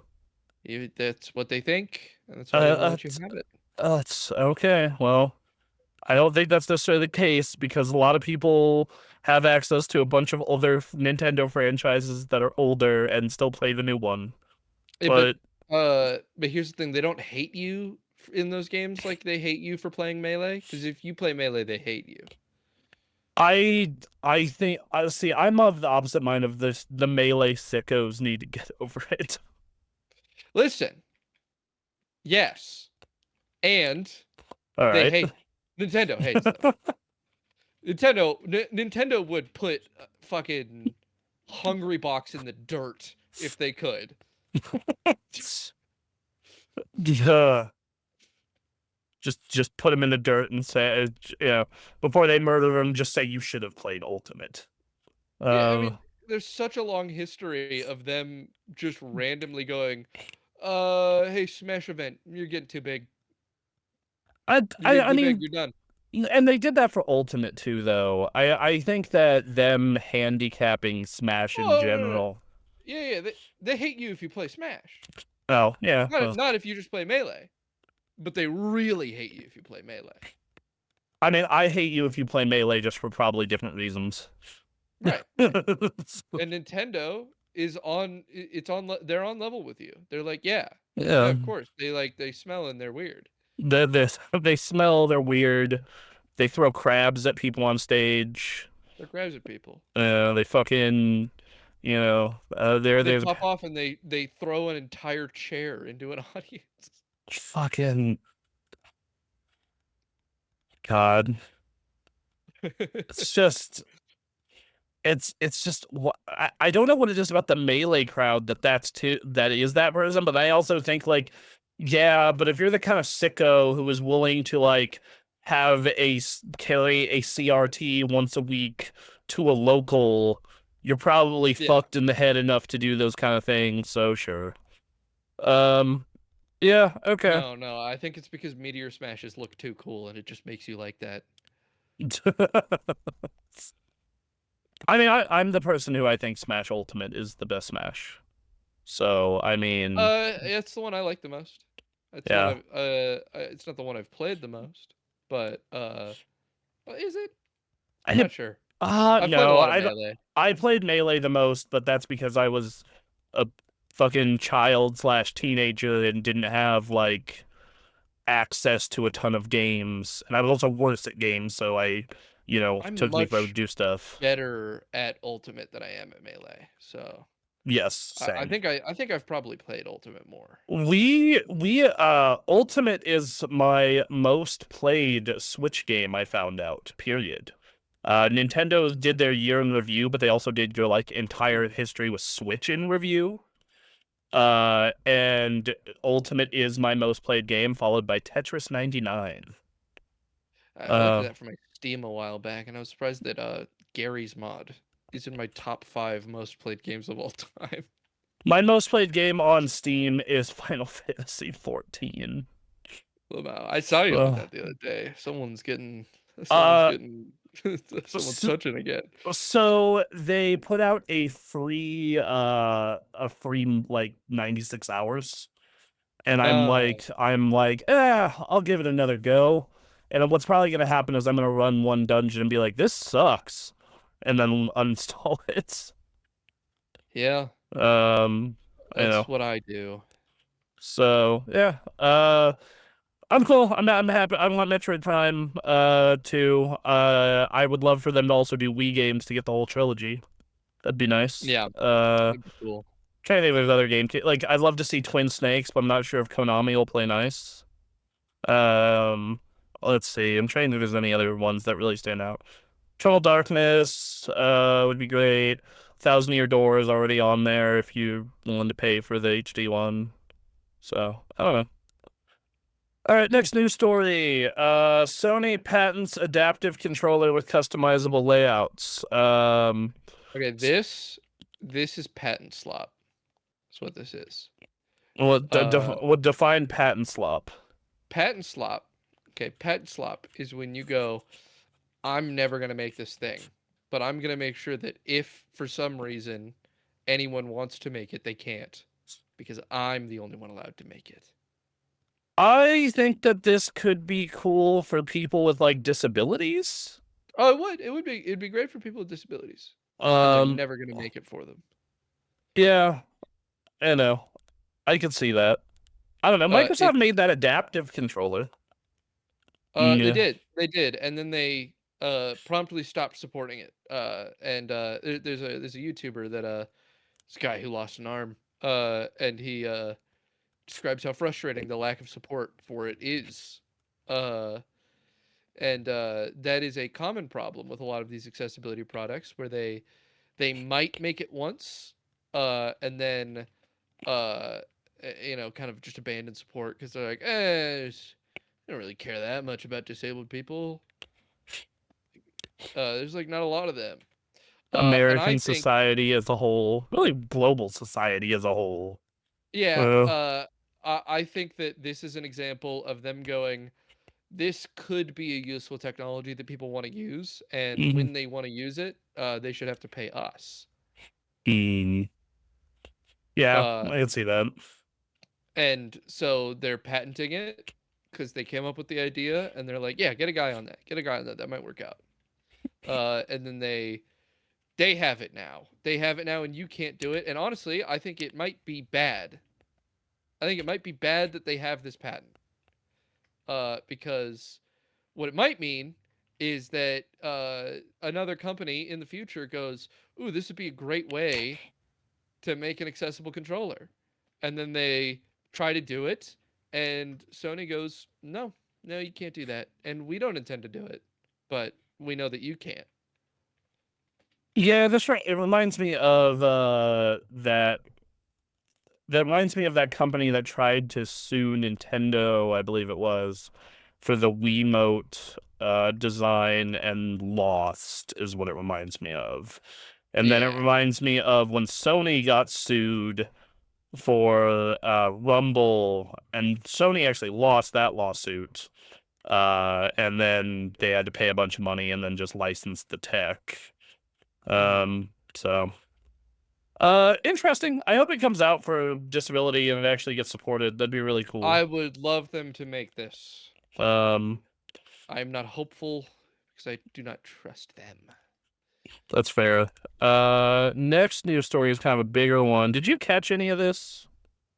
Did you catch I any of am this? familiar. I am deeply familiar. Oh yeah, no. Okay, so I actually play Marvel Rivals, so I actually got like this came into my TikTok feed and I was like, this is some bullshit. This is some real bullshit. So basically there's this Marvel Rivals tournament. It's this big content creator tournament. And this guy named Kingsman265 is a broke college streamer, right? Like he is broke as shit. He plays on a laptop. He streams from a singular laptop with one screen. So he's alt He's a tab. classic example. He's a classic example of guy who's fucking cracked at a game and has built a small audience solely off the back of being like a top 500 player of the video game. A top Like one at one point. top one at one point. Yeah, yeah, yeah. So he's a big deal when it comes to competitive, but as a lot of competitive players will find, being the best isn't the thing that makes your brand. It's being the best and being good at branding yourself, right? Uh, Yes. And so this will happen in a lot of these games where a guy will be like generationally fantastic and also like a small streamer. And then there's a whole slew of small streamers that are like top 100s. People watch them because they're really good. They've heard of them before, but they're not good enough to be the best and to get all the attention for like having an absolutely generational run in the competitive bracket, but people who know game like know them, and Mhm. so they get an audience.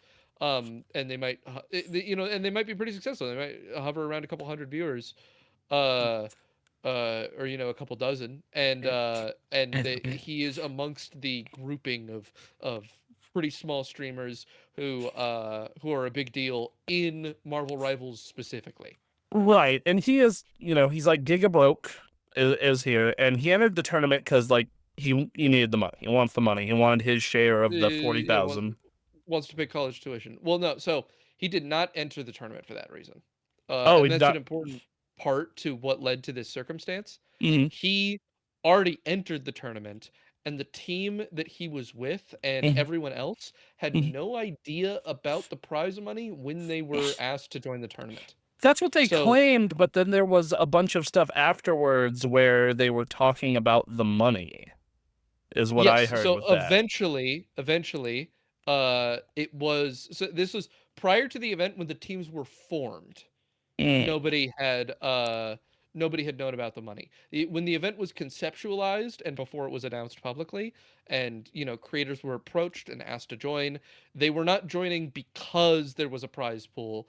They were joining and then there was a prize pool. So part of what led to this circumstance was that the team that Kingsman was on was formed very casually, and as many of the teams were formed very casually because during their formation there wasn't really a prize pool under discussion. And so a lot of them leading up to the tournament were not taking it seriously. It was a yet another creator collaboration they were participating in, basically, was what a lot of these people going in, and especially a lot of the people on Kingsman team were going in for. Then during the development of the tournament, they secured some very good sponsors and were able to create a prize pool and attract even more creators. And it mm. became a much bigger deal all of a sudden. Well, Uh, and the thing is like, I don't know about you, but if suddenly I was in a tournament where it went from $0 prize to $40,000 prize, my ass would be so locked yeah, in.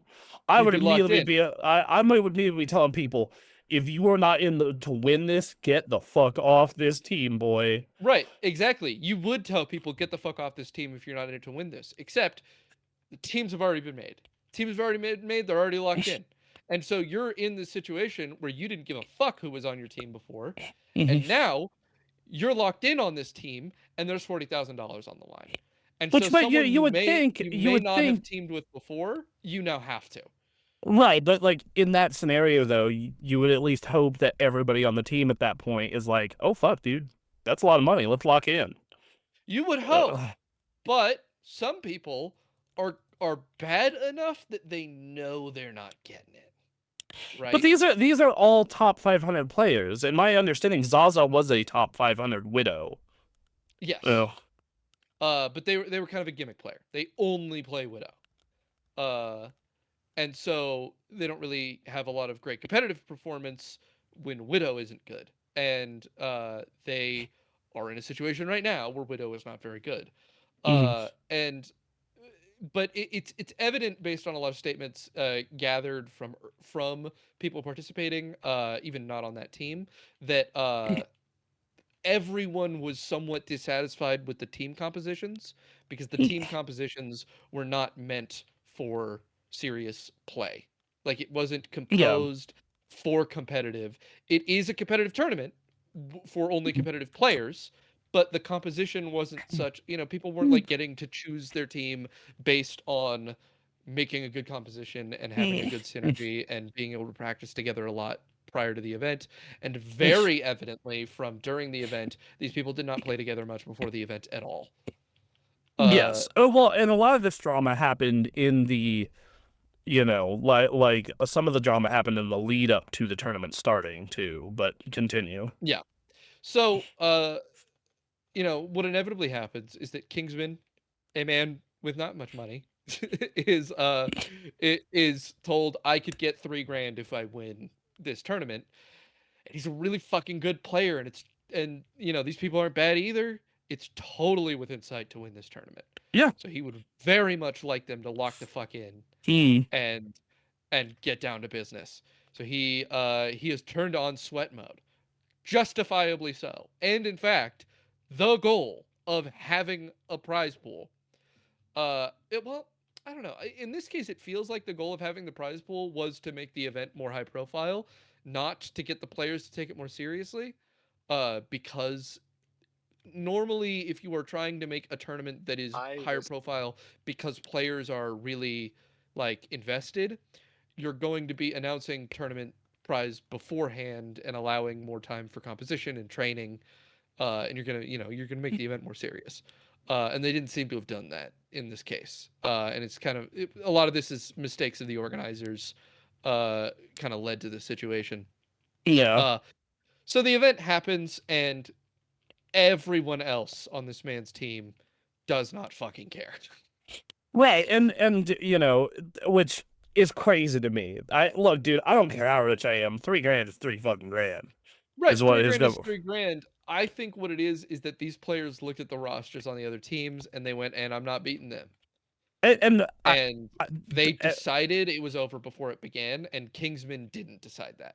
and I I'm gonna be real, and this might just be my mentality as someone who is fucking competitive. That is some loser bitch made mentality. It is some loser shit. That is Yeah. undeniably some loser shit. And so they come into the event and they are loosely invested and immediately getting their asses beat. And Kingsman goes, "Hey, listen, Zaza, I know you're a Widow player. Widow is just not good for the meta right now. Like, especially in this scenario, the other team is going to see that you are playing Widow, and they're going to go, oh, we can just use this composition that we're We're gonna all dive pretty Widow. comfortable with. We're Yeah, gonna we're gonna and we're dive going to Widow dive every time. Widow, and then it's going to be a 5v6. It's going to be a 5v6. And if if teams are anywhere near comparable in skill, a 5v6 is a loss. Yes. Uh, one of the crazier statements that was made during the tournament by the actual main figure of the controversy, which is the team captain Cece, Mm, is that she is saying if it's coming down to one player, we're not going to win anyways, and that is insane for that is insane. anyone engaging in competitive. If it's always going to come down to one player. So, like, and it can come down to one character swap in that game. So I've played Marvel Rivals competitively. I'm not like amazing, Mhm. I'm a diamond level player. Like I'm not fucking amazing, but I'm good. I'm good. Right. Let me tell you how many games I have fucking basically carried by doing a single character swap. Like it's fucking Yeah. crazy. Like if the other team's tanks are just super good, and I'm a very good Wolverine player. He's one of my 3 mains, and I swap to Wolverine and I'm fucking bullying that tank, suddenly like the entire game swings the other way. Yeah. Like it's just so that's fucking crazy to me. Um yeah, no, dude, that oh fuck. Just So, during the tournament, mhm. because he's getting very upset. He's getting very upset that they're not listening to him at all, because he goes, "Hey, please swap off of Widow. I know that you're probably not going to do great, but you'll do better than you're doing with Widow no matter what." Uh and she just flatly refuses. Zaza just flatly refuses.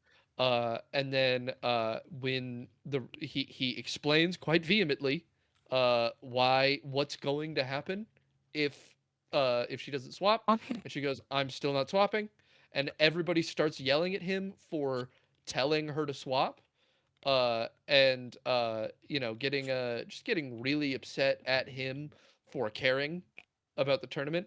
One of the statements they make is they go, "This team is more about vibes and like good Uh feelings than it is about winning." uh which once again in a $40,000 prize pool, seems fucking insane to me. Right. Uh, uh, And that's why I think the late announcement of the prize pool is important to the story, because it's like that's the only way a vibes team forms. If you're coming into a fucking tournament knowing it's a $40,000 tournament, and then they uh, say, "Well, I'm kind of just in this for the vibes," you don't be on that team.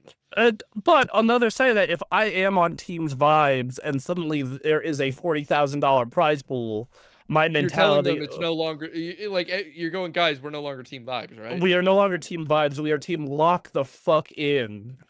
Yeah. And then that like they started mocking him for being poor. I saw that Yeah. clip. Uh, What ends up happening is that you know, some of these people are financially better off than than the others. In particular, the team captain is probably doing quite well for herself.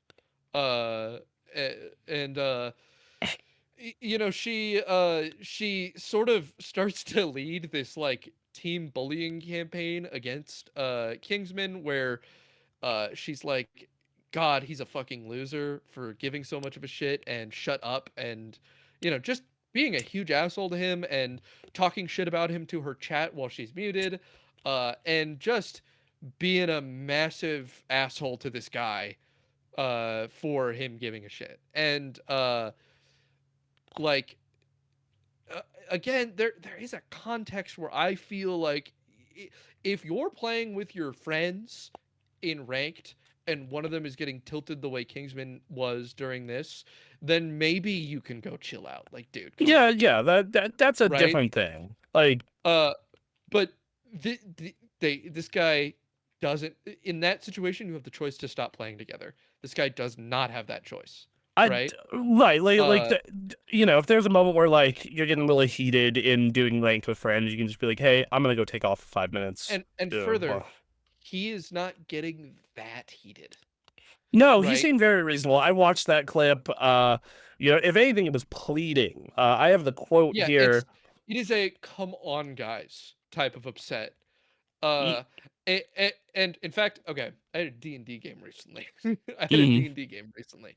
Okay, where we were in this situation where this guy, we found out he was a bad guy, and so our you know, it was an investigative style game, and so we are like, okay, well, let's go investigate like where he works, where he lives. And it becomes very evident to me that this character knows that we know his identity. He has set up that we will find it out. And I tell them, guys, this guy has set up that we will find out his identity, and he knows that because we are being detectives right now, that we are going to search his home and that we're going to go to his place of work, and he is going to set up traps there. That is what's going to happen. Like, we if we walk into that guy's house, something's going to be in there that attacks us. That is what's gonna happen, and we're not gonna find useful information. The guy will have booby trapped a house, and it's gonna be us walking into a booby trapped building and getting fucking exploded. That's what's gonna happen. And my group decided that no, we have to go there. And I said, I'm telling you guys, nothing good's gonna happen. And I explained step by step exactly what was going to happen, and I felt exactly like I could tell from the tone it was the exact same shit of like, guys, you're not listening to me. You're not listening to me. I know what's going to happen. It's going to be nothing good. It's going to be nothing good. And you know, we decided to go anyways. I'm like, okay, but mark my fucking words. We're going to go into this building, and there's going to be some big monster, and it's going to attack us, and that's all that's going to be in the building. And then we go to the building, and there's a big monster in there, and it attacks us, and that was all that was in the building. And I'm like, do you see what I'm talking about? Do you see? I said this series of events would occur, and that's the series of events that occurred. I'm just saying. I'm just saying, could maybe on the next thing, can we not do that again?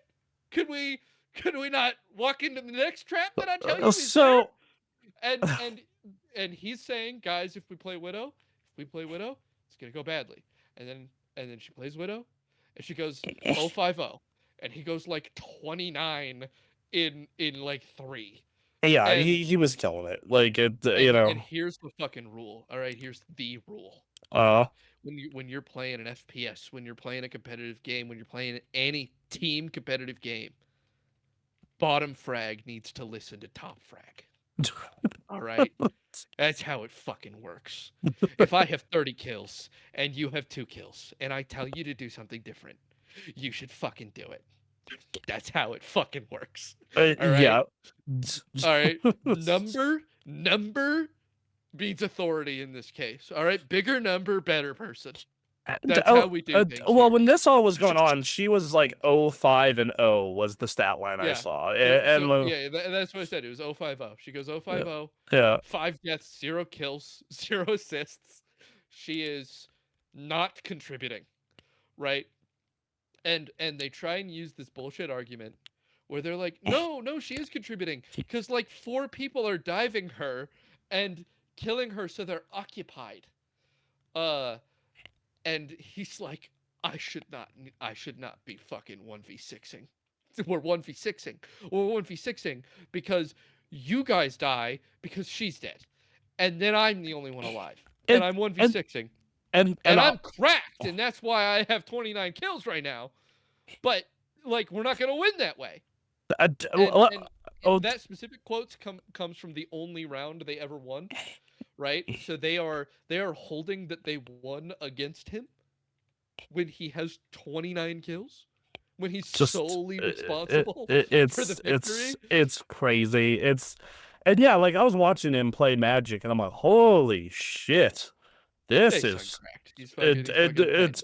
it's he's doing this shit on a fucking controller on a bootleg ass laptop. Mhm. Fucking crazy, like brother.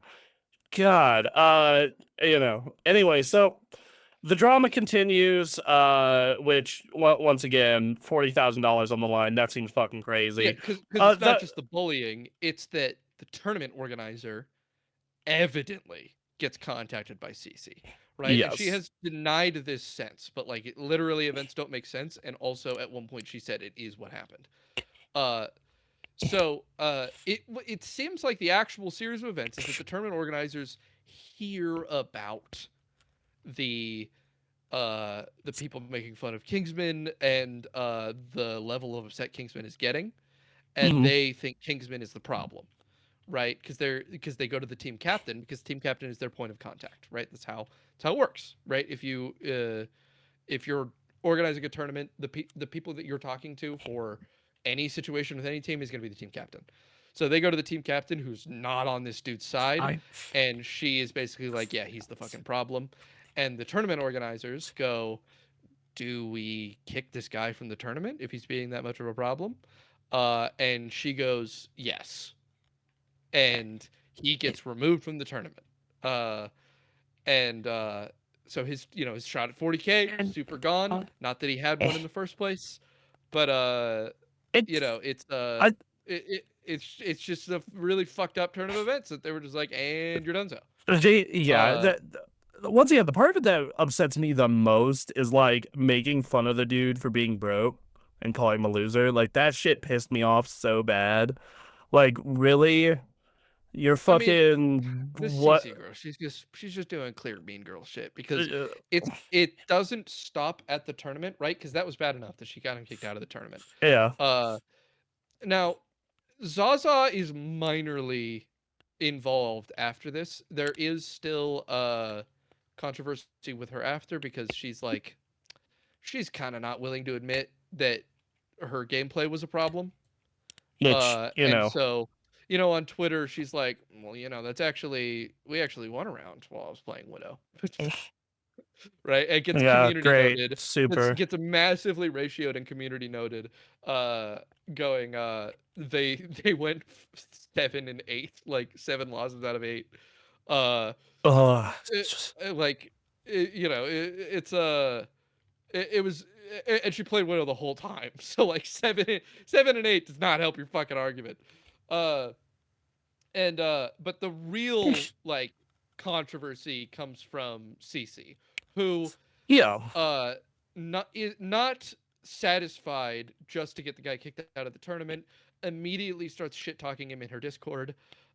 Immediately just starts going, yeah, he's poor, he's fucking loser, what a fucking tryhard, what a sweat, piece of shit. I hate this guy. Glad he got fucking kicked out. Mhm. He's such a fucking incel. His community is a bunch of fucking incel weirdos. I'm just saying I know nothing about this dude. like aside from this, I don't think anyone really does, because I think that who he is and has been in the past has not been actually super relevant to the behavior here. Yeah, Um, no, it I I'm you know, gonna off rip doubt that he's like some weirdo right wing Gamergate ass guy, because it's not actually as many of those as you would think there are. yeah. Uh, I find it's just somewhat unlikely, but I certainly wouldn't rule that out. There's a number of people who have been totally in the right in major controversies that also turned out to be pieces of shit separately So from that. But I don't think that that's the case from Kingsman at all. I haven't seen anything to indicate that. Um, yeah, so so she was talking shit in her Discord, and then he posts a 1 hour long video recounting his side of this. Kings, Yes, I was kicked from a $40,000 tournament. That is what he ended up posting, and it which, immediately blows up. yeah, It yeah, gets well over 1 million views I, within days. so I pulled it up. It's 3 million views right now, and he now has 341,000 YouTube subscribers. And Yeah, I he mean, obviously the silver lining to this whole story is he comes out of it Oh, he comes out way up, massively ahead and on top, and way up. yeah, and Uh, CC ends up getting dunked on. This was like karma in action. So, I pulled this up here, which is what this is. I'm gonna get the right podcast. There we go.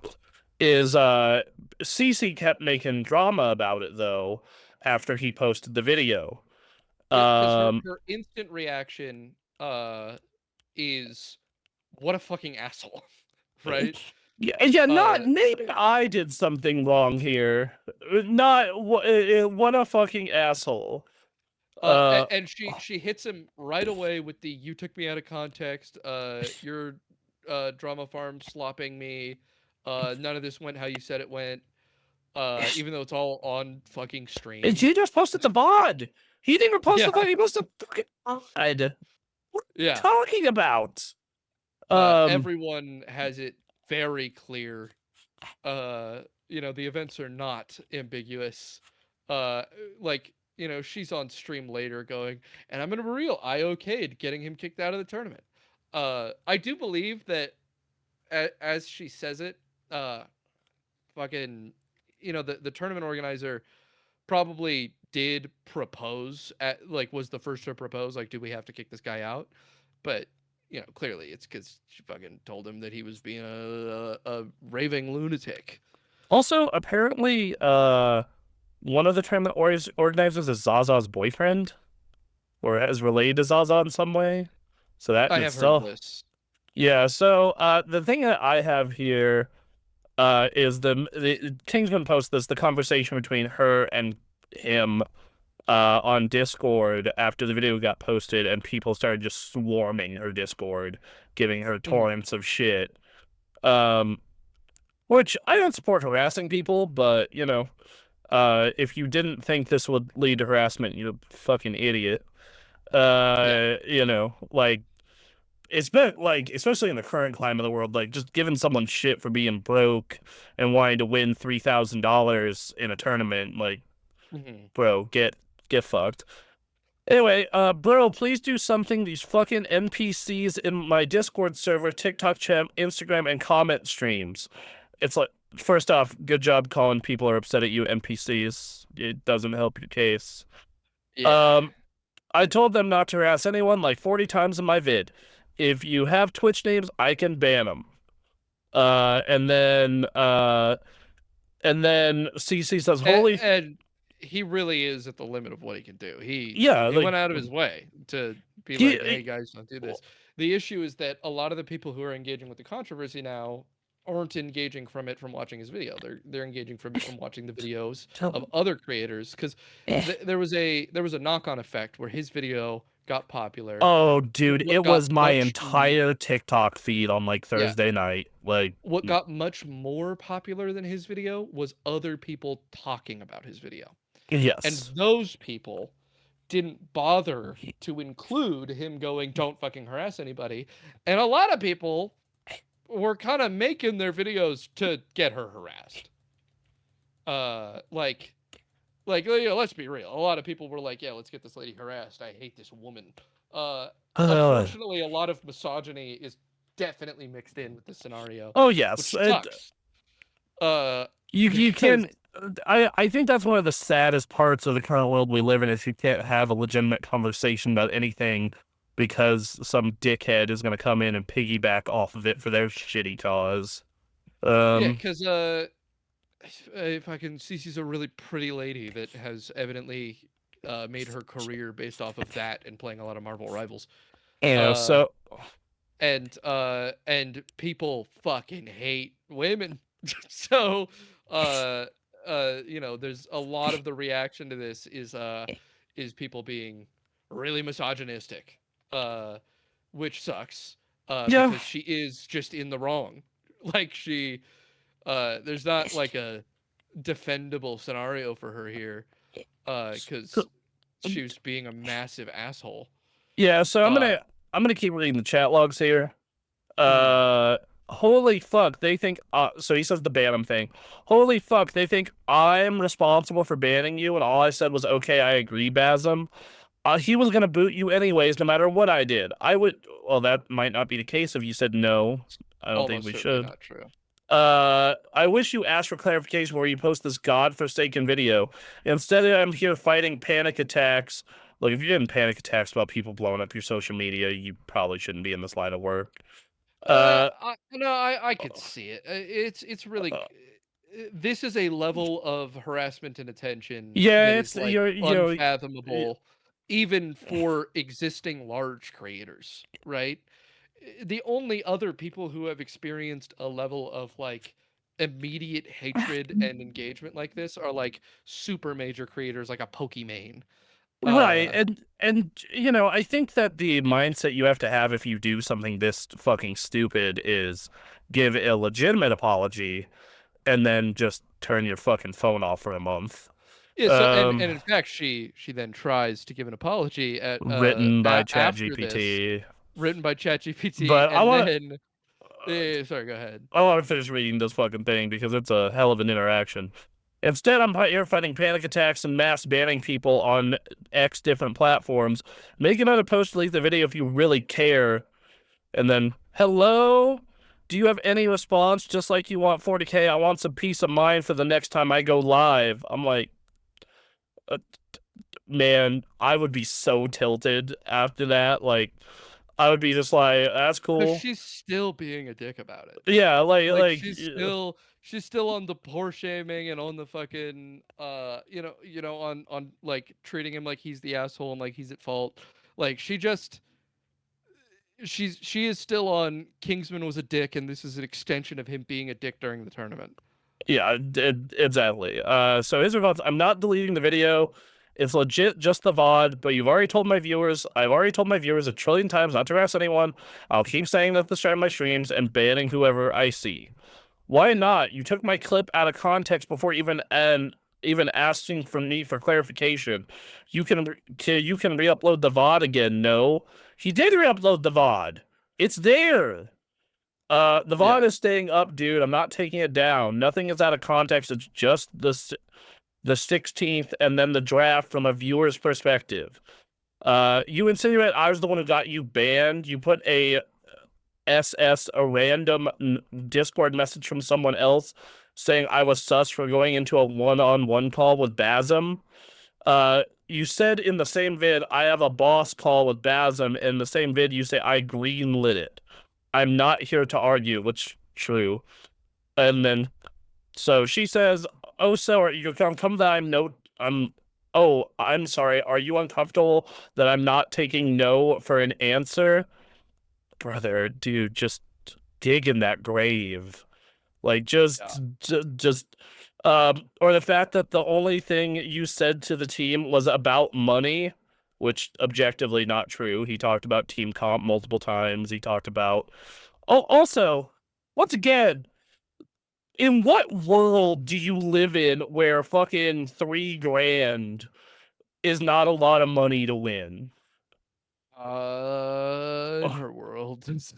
Like, what the fuck? What the, why the fuck would I want to kick you if I insisted you stay after you said you want to go play ranked? Thanks for throwing me under the bus and and into unlimited harassment for X amount of weeks, if not months. Get your fucking clicks now, all because your own actions got you banned and you can't accept that. Usually I'd be more mature. No, she wouldn't. But I don't owe you that if you can't even see how you're in the wrong. You're an asshole for harassing Zaza for a whole hour and making her upset even after we said we'd stop, and now I'm getting the harassment tenfold. He didn't harass her. He was just like, dude, just play anyone else. Also, here's the thing. I play a lot of Marvel Rivals. I would say my strongest character is probably Iron Man.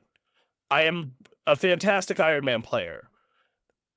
Even though I am best with Iron Man, I'm not as good with other characters, but I can still play them well enough to hang. I imagine You kind of Zaza have is the to. same way. God. Well, according to most, Zaza is not. Zaza is like a specific Widow gimmick player. She plays Widow, doesn't play anything else. Her career is based off of Uh, being a great Widow player. But like, I'm not saying being great. I mean being passable, like a passable. Because in this game, being a character who is just being hard countered, Yeah, you're better off just being a mediocre or something that isn't being hard countered. which is what Kingsman Uh, is arguing the whole time is that yeah, he's saying even if you're bad, you playing it's Bucky in particular is what he's asking. Even if you're bad, you playing Bucky will make this whole thing just go better. Even if you don't know how to play Bucky, if you just spend like 30 seconds figuring him out, he's not that hard.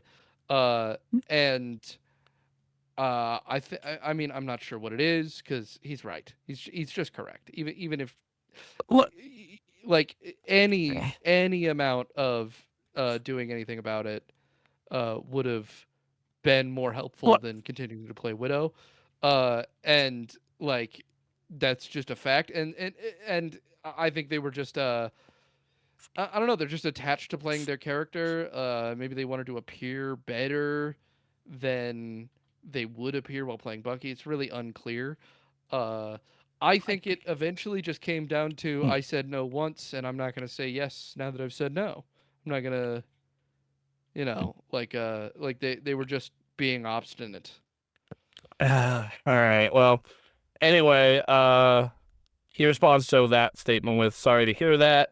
Stop lying. You're not sorry. I mean, you also just got banned from Twitch the same day for your actions, which is a totally separate matter. For what actions, Lamau? You said something in chat to my friend. Okay, I'm done talking. Good luck on the tournament. And then she says, let's see. He says, okay, it's completely unrelated. It's completely unrelated. I think she means unrelated. Kendo talking good luck on the tournament. You know how hard I defended you when Entei drama farmed. I got into a major in a creator Discord with a bunch of people just dogging on me for being upset Entei went behind my back to talk bad about you and luck. I had creators tell me you're a crash out if that's not good, I got you on my team and I still defended you. I never met such a narcissist. And then on a side note, he's getting messages saying, let's see. And that's another message that's too small for me to read. At the moment, let me see if I can zoom in. Hold on. So yeah, it's Ugh. Hey, I've been keeping up with the drama between you and those females. oh And god. even if I'm Yeah. late, hold on. You zoomed out. I can't read it. Okay, here we go. Yeah, give me your. Oh, it's one of these incel comments. Hey, Okay, I've been yeah. keeping up with the drama between you and those females. And even if I'm late, my blood is boiling. So I'm going to write this essay about it. At first, I felt for you since I've been since I've been something similar happen to someone I know on a smaller scale. But then I saw the 2 minutes of your video and the 23-minute video on Bassem's VOD where he shared your convos. And after watching those last moments, I think you really deserve to get crushed. You let them gaslight you and gave Zaza a pass to use the misogyny card against you, and you made it work. People like you who fold like little female worshipping I'm not saying that, or like gaming in general and competitive content creation is going to shit. She was literally calling your viewers pedophiles. But, but when there's even the slightest pushback or you treat her as an equal peer, everyone freaks out, including that bald cuck, because they're women.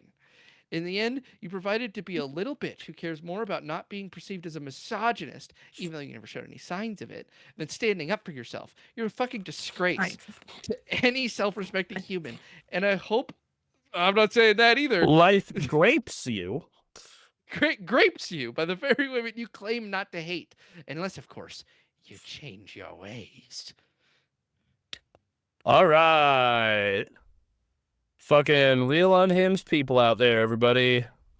Let me tell you. Incredible.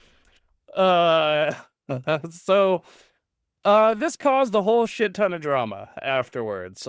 Basically, a lot of people, dogged on CC real hard even further after that came out. Blowing up her Discord, blowing up her Twitch stream. Her Which she sponsor. continued to react really bad to. Yes, that is true. She just generally doubled down, tripled down, quadrupled down, and then got dropped by her sponsors, and now has apologized.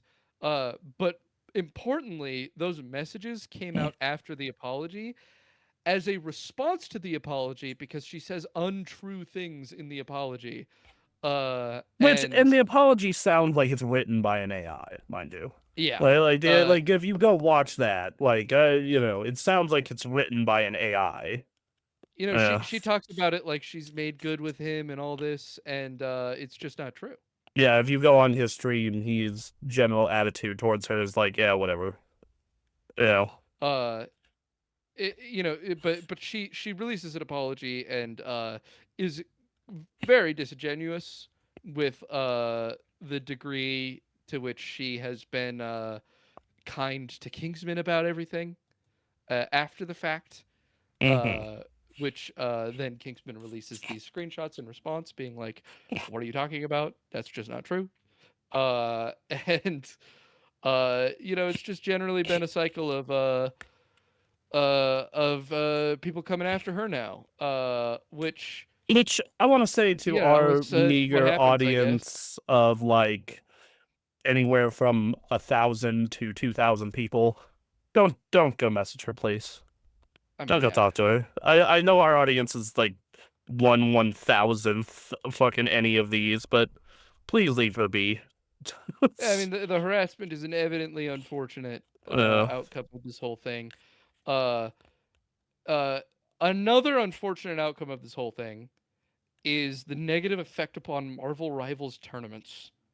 Uh, Recently there, so a number of tournaments have had this issue recently where the players are now getting upset about things, uh, and trying to make a big deal out of it to kind of get in on like the the like ooh, I can be maybe the next phenomena. Maybe if I leave this tournament because I'm so upset about the way the organizers did X or Y, maybe it'll be me next. fucking okay. Because Um, Kingsman has exploded in popularity as a consequence of this. Uh, and weirdly enough, it's not good for CC at all. But also, she's got a lot more eyes on her.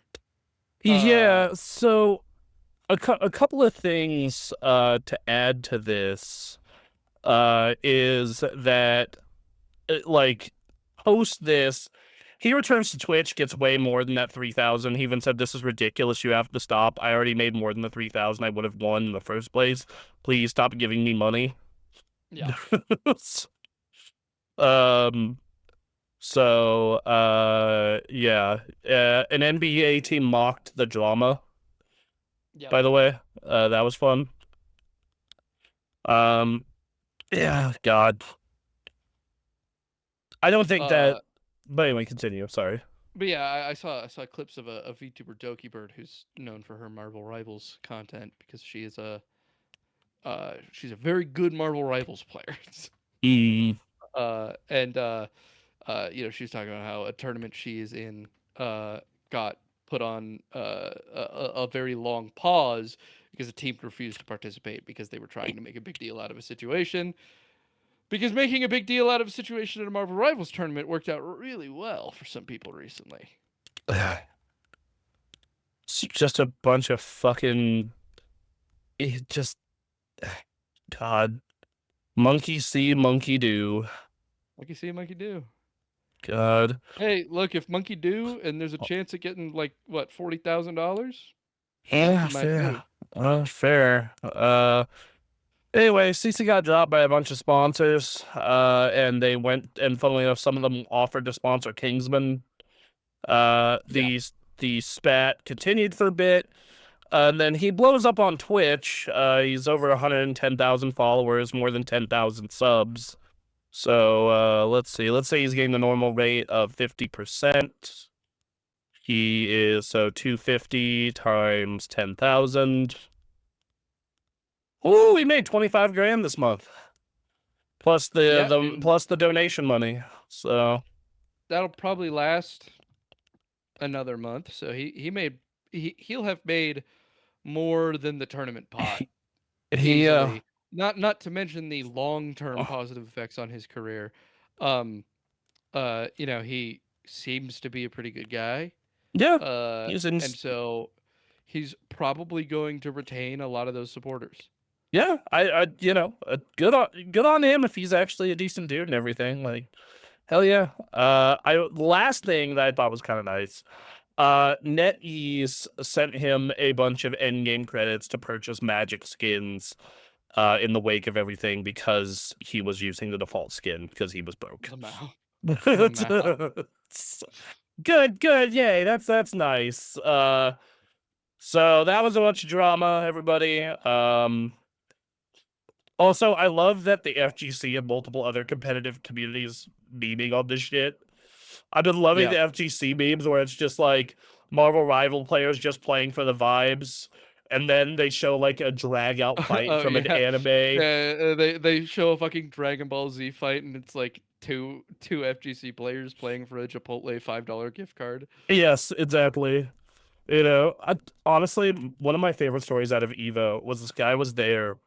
And I talked with him, and he's like, "Yeah, no, we were kind of here on a tight budget, and my wife told me if I don't win If I tonight, don't we win, don't we don't eat." eat. Yeah, which I'm just like, That's the thing is because for FGC, joking about the situation for the FGC, they don't need to make up examples. yeah, like they have Like literal examples. it's just happened often enough. Playing for the Chipotle gift card with your Like, fucking life on the line. you know, Uh, like, it's so common. yeah, like that. I have definitely had moments in tournaments where it's like, oh man, if I want to be able to have lunch today, I got to get in top 3. like it is. Oh God. Let me tell you, the FGC is poverty esports at its finest. Absolutely. So Poverty play. I love it though. I absolutely love it. It creates a really tight community. Can't wait to go to Evo Yeah. this year. The fact of the matter is that you need people putting their life on the line for the $5 Chipotle gift card You do. if you want shit to be fun. Yeah. It makes a more interesting environment. Yeah, shit, dude. I see people going hard for no prize, just in a loser's bracket of locals. So Yep. anyway, Yeah, I once went to a Smash tournament where a guy was going fucking nuts because he would win a pizza. yeah, dude, that pizza is pride. You worked for that pizza.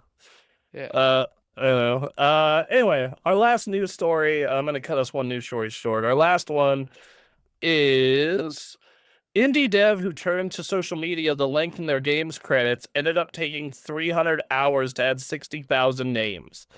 The developer promised to add anyone who liked their tweet, expecting like 100 people to reply. So Japanese developer Connected Shadow Games was putting the finishing touches to their indie horror game Twilight Moonflower, but didn't like that their credit sequence was short.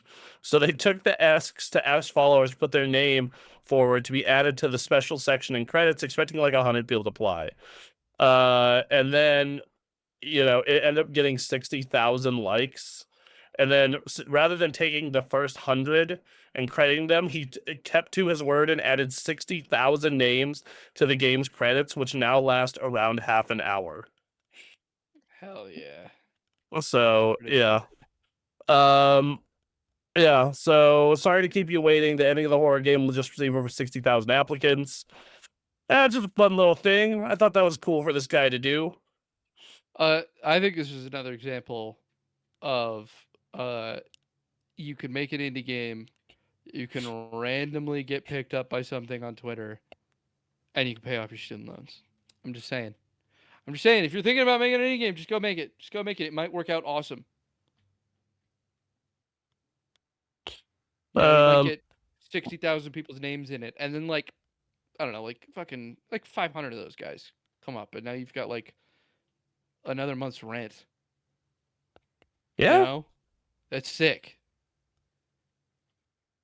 it is. Uh, Um, and and good on him for sticking to the gimmick.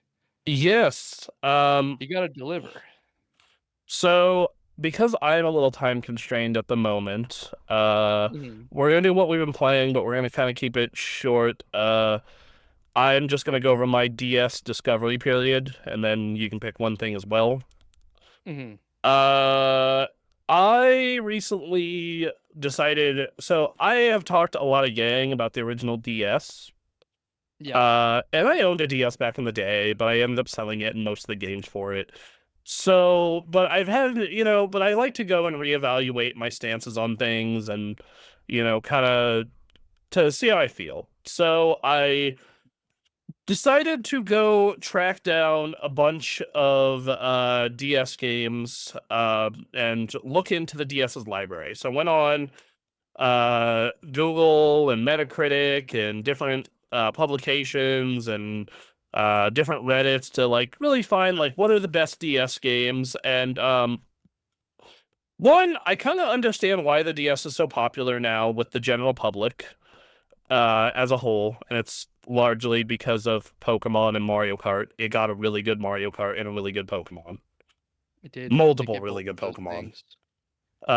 And then with critics, while they are not necessarily the best games in the world, it has a bunch of really weird, fun cult classics. Yeah. Elite Beat Agents, Professor Layton, stuff like that. I think the reason why I didn't, and in some ways still don't vibe with the system, a lot of its best stuff is puzzle games and visual novels. Yeah, because I think And the system's like really, really good for that. yes, Just it the form is. factor. Like the funny thing is like it's really funny that my girlfriend didn't have an original DS because it really feels like the kind of system that is entirely the library is built for her because she loves Mhm. puzzle games, especially like 2D Nancy Drew style puzzles, and she loves like detective and murder mystery stuff, which there's like a ton of it on there. Like there's a Right. ton of it on there. So, yeah, like it's but I explored the library and I went on eBay at first trying to find like the best of the best. Oh, hey, we got a raid from Parkdale. Thank you, dude. Sorry for the late response. I'm Oh, hey. producing the show now and I'm like monitoring two screens and a million other things at once. Thank you guys. Stay tuned. Yeah, very much appreciate it. So I went in and I went in and I went on eBay and I kind of had a rule. One, Mhm. I was only gonna the max I would spend on a game would be $60. And then not only was the max I was gonna spend on a game $60, I would try and keep the average to 30 or less. Okay. Right. Um, so if I was gonna spend $60, that'd be something I really, really, really, really, really, really, really wanted to play. Um, of course, the first game I look up because everyone says it's the best game, and I've played it before, is the best game on the DS, which is Pokemon Silver. Um, no way in hell, it's like $150 to $200 for a copy. Yeah, not Not happening. not happening. Sorry. But I did look up Professor Layton because I liked Professor Layton back in the day. I got all three Professor Laytons for $45. Or Nice. like the three original trilogy. I picked up Elite Beat Agents for $18. Ended up getting Golden Sun. Oh, excuse me, for 30. Nintendogs for 18, and God, forgetting it. Rhythm Heaven was the one game I went over $30. Getting Mm. a copy of Rhythm Heaven in box was 60. And I mean, bouncing around, playing them at night, having a good time with them. They're pretty good. I still kind of have the same opinion of the DS that I've always had, that I think it is a very overrated system. But I do think there are some real gems on there, and there are a couple titles I am looking to get.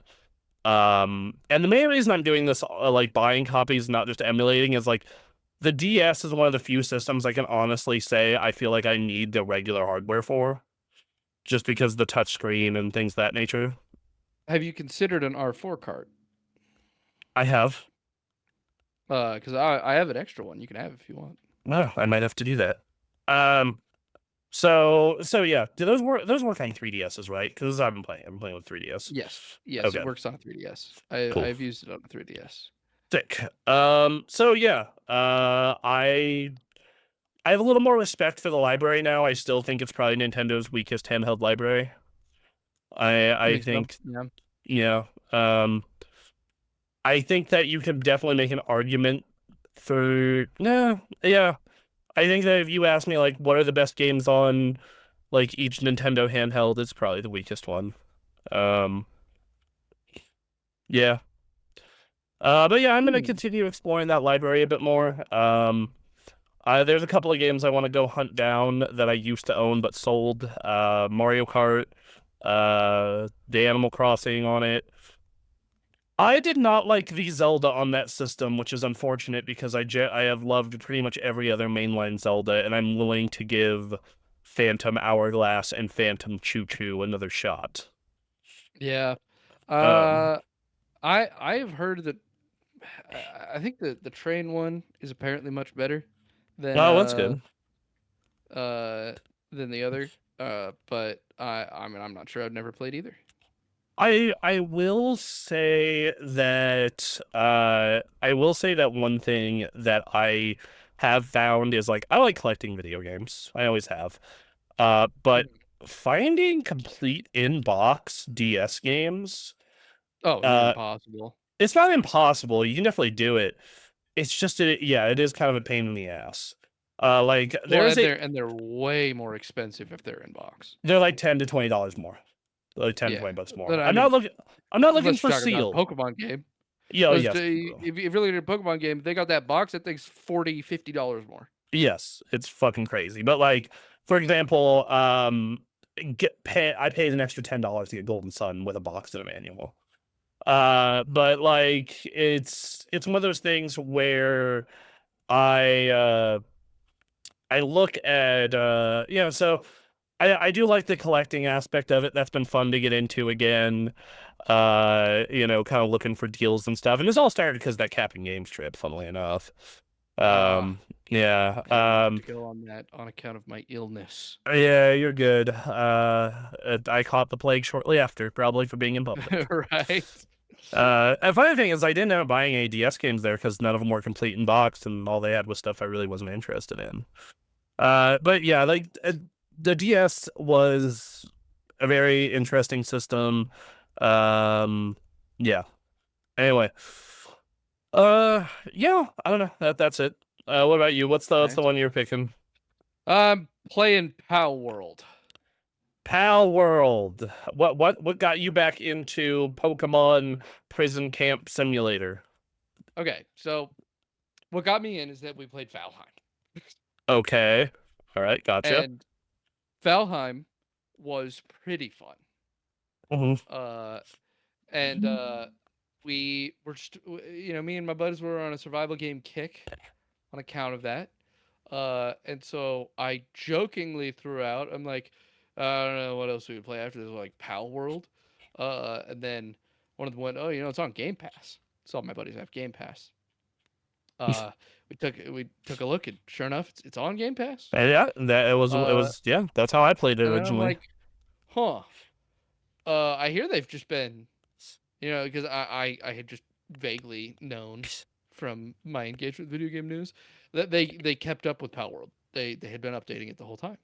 So I was like, oh, I heard there's a bunch of new stuff in there. So we went and looked, and man, there was a lot of new stuff in there. So they have been just nothing but developing constantly for 2 years, right? Mm. And so they've released two major content releases. It was uh well, okay, two Pal World major content releases is what I'll call them, because they've done four major content updates. Okay. Uh One was Sakurajima. They added a whole island that was the Japan island and added a faction called the Moonflower faction as a consequence. And then after After that that, was Faybreak, and Faybreak is way bigger than Sakurajima was. Faybreak is huge. They added, probably expanded like 50% of the size of the entire map with the Faybreak update. They've added dozens of more pals to the game.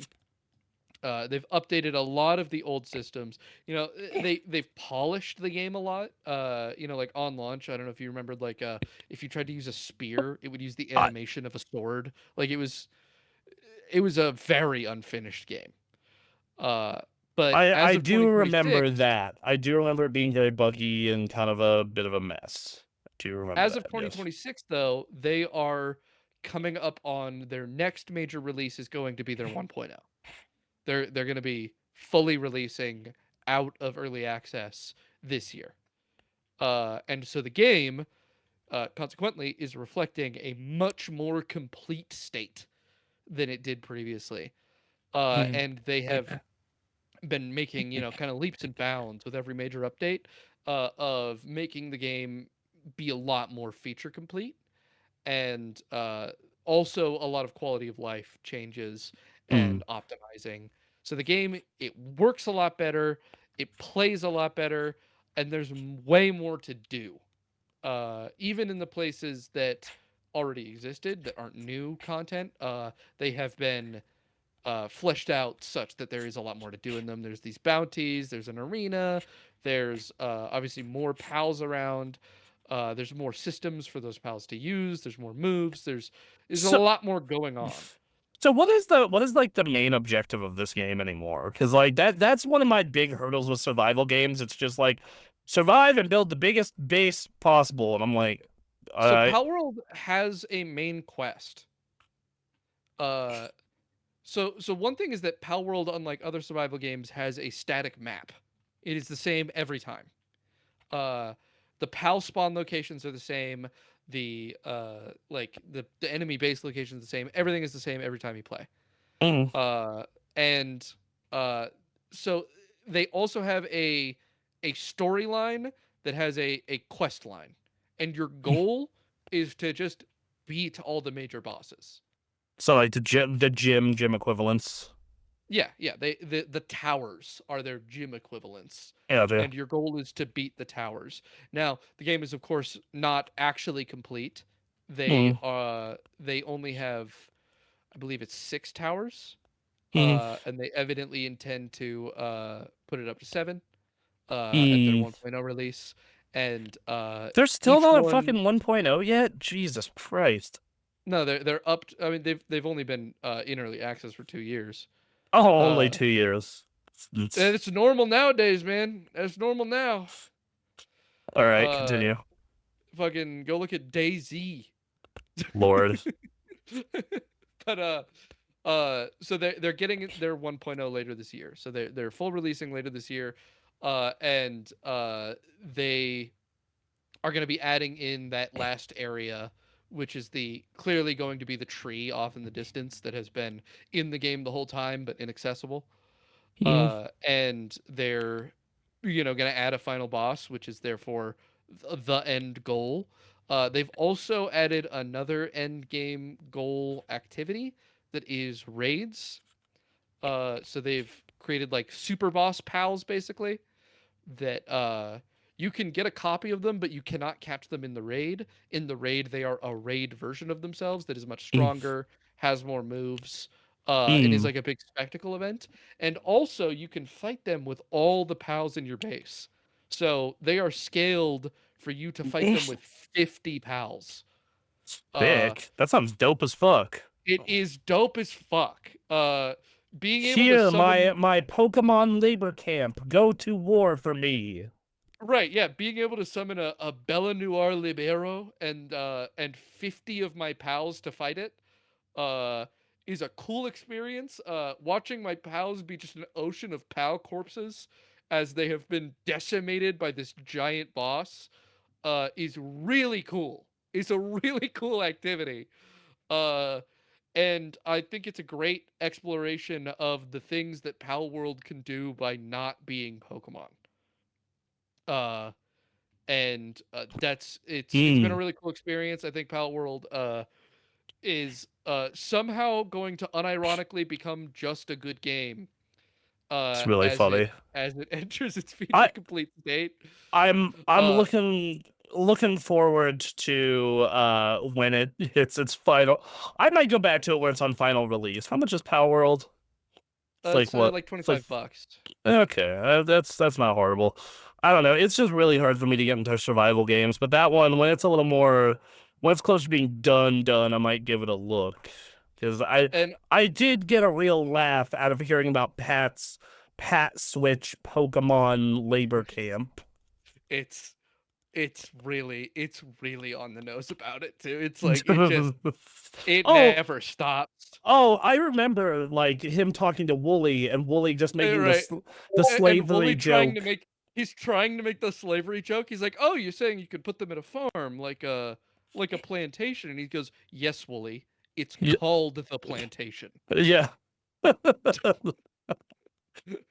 Uh, but fucking the the the the big thing that I get a laugh out of playing this so far though is just the sheer unashamed ripping off of Of every Pokemon. single game, not just Pokemon, of Breath of the Wild, of Ark Survival. They just don't care. They're like, yes, this is a mashup of games we like. That's what the game is. Okay, well, fair enough. I'm intrigued by it. I don't know. I don't know. There's not a lot of new stuff coming out until like later this year. I'm interested in Romeo's a Dead Man, and that's out Hmm. like in a week and a half. And then like March, I get chained to World of Warcraft for the next month and a half. But like otherwise, there's not a lot coming out that I'm like fucking. I need to play it now, but which has been You nice might because have a I've moment to check this out. yeah because But I've been able uh, to bounce around to a bunch of old shit and whatnot. You I know, think the 1.0 is probably coming out late 2026 though. that's great. Uh, As long as it doesn't come out on Grand Theft Auto. yeah, yeah, that would be a death knell. But the the other thing that is interesting about this game for the recent major content releases is that both of their major content releases recently have not been about Pal World or themed around Pal World at all. Their last two major updates, and I mean like large overhauls to the game, adding like full new features and mechanics. Tides I of Terraria.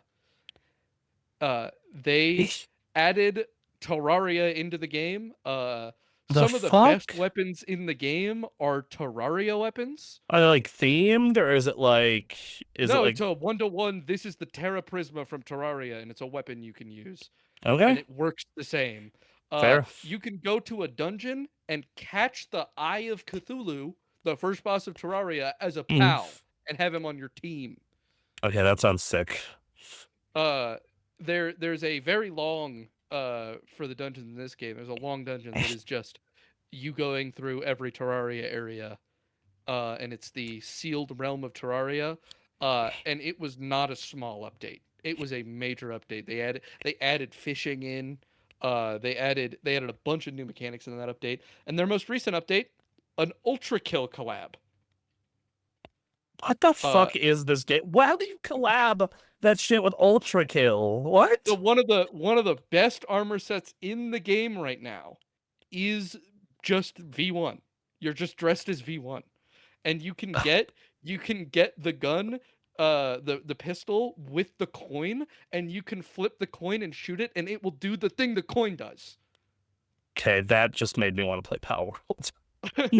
That just made me want to play Power World. Yeah, and you can get the shotgun, and it has the core ejection feature. It's fucking there. It's all there. By the way, me, you, Anthony, Aaron, when GTA 6 comes out, we need to get on that GTA Online together. We need a heist crew going. For sure. I know. Sorry, we were talking about GTA for a brief second. I'm just like, oh, dude, heist crew with us would be so stupid. That would be pretty sick. All right. Anyway, everybody, I gotta go take care of some stuff. So we're gonna have to call it here. For so long. Well, no, it's not that. It's just like, it's a lot of stuff going. I got like multiple texts about some things. Anyway, we love you guys. Please follow the YouTube channels and the Twitch channels and give us subs, and we love you. And bye. Guys, subscribe or I'll self-immolate. Yep, he's gonna do it live on camera, live on Twitch next week if we don't get 10,000 subs by the end of the week. Exactly. But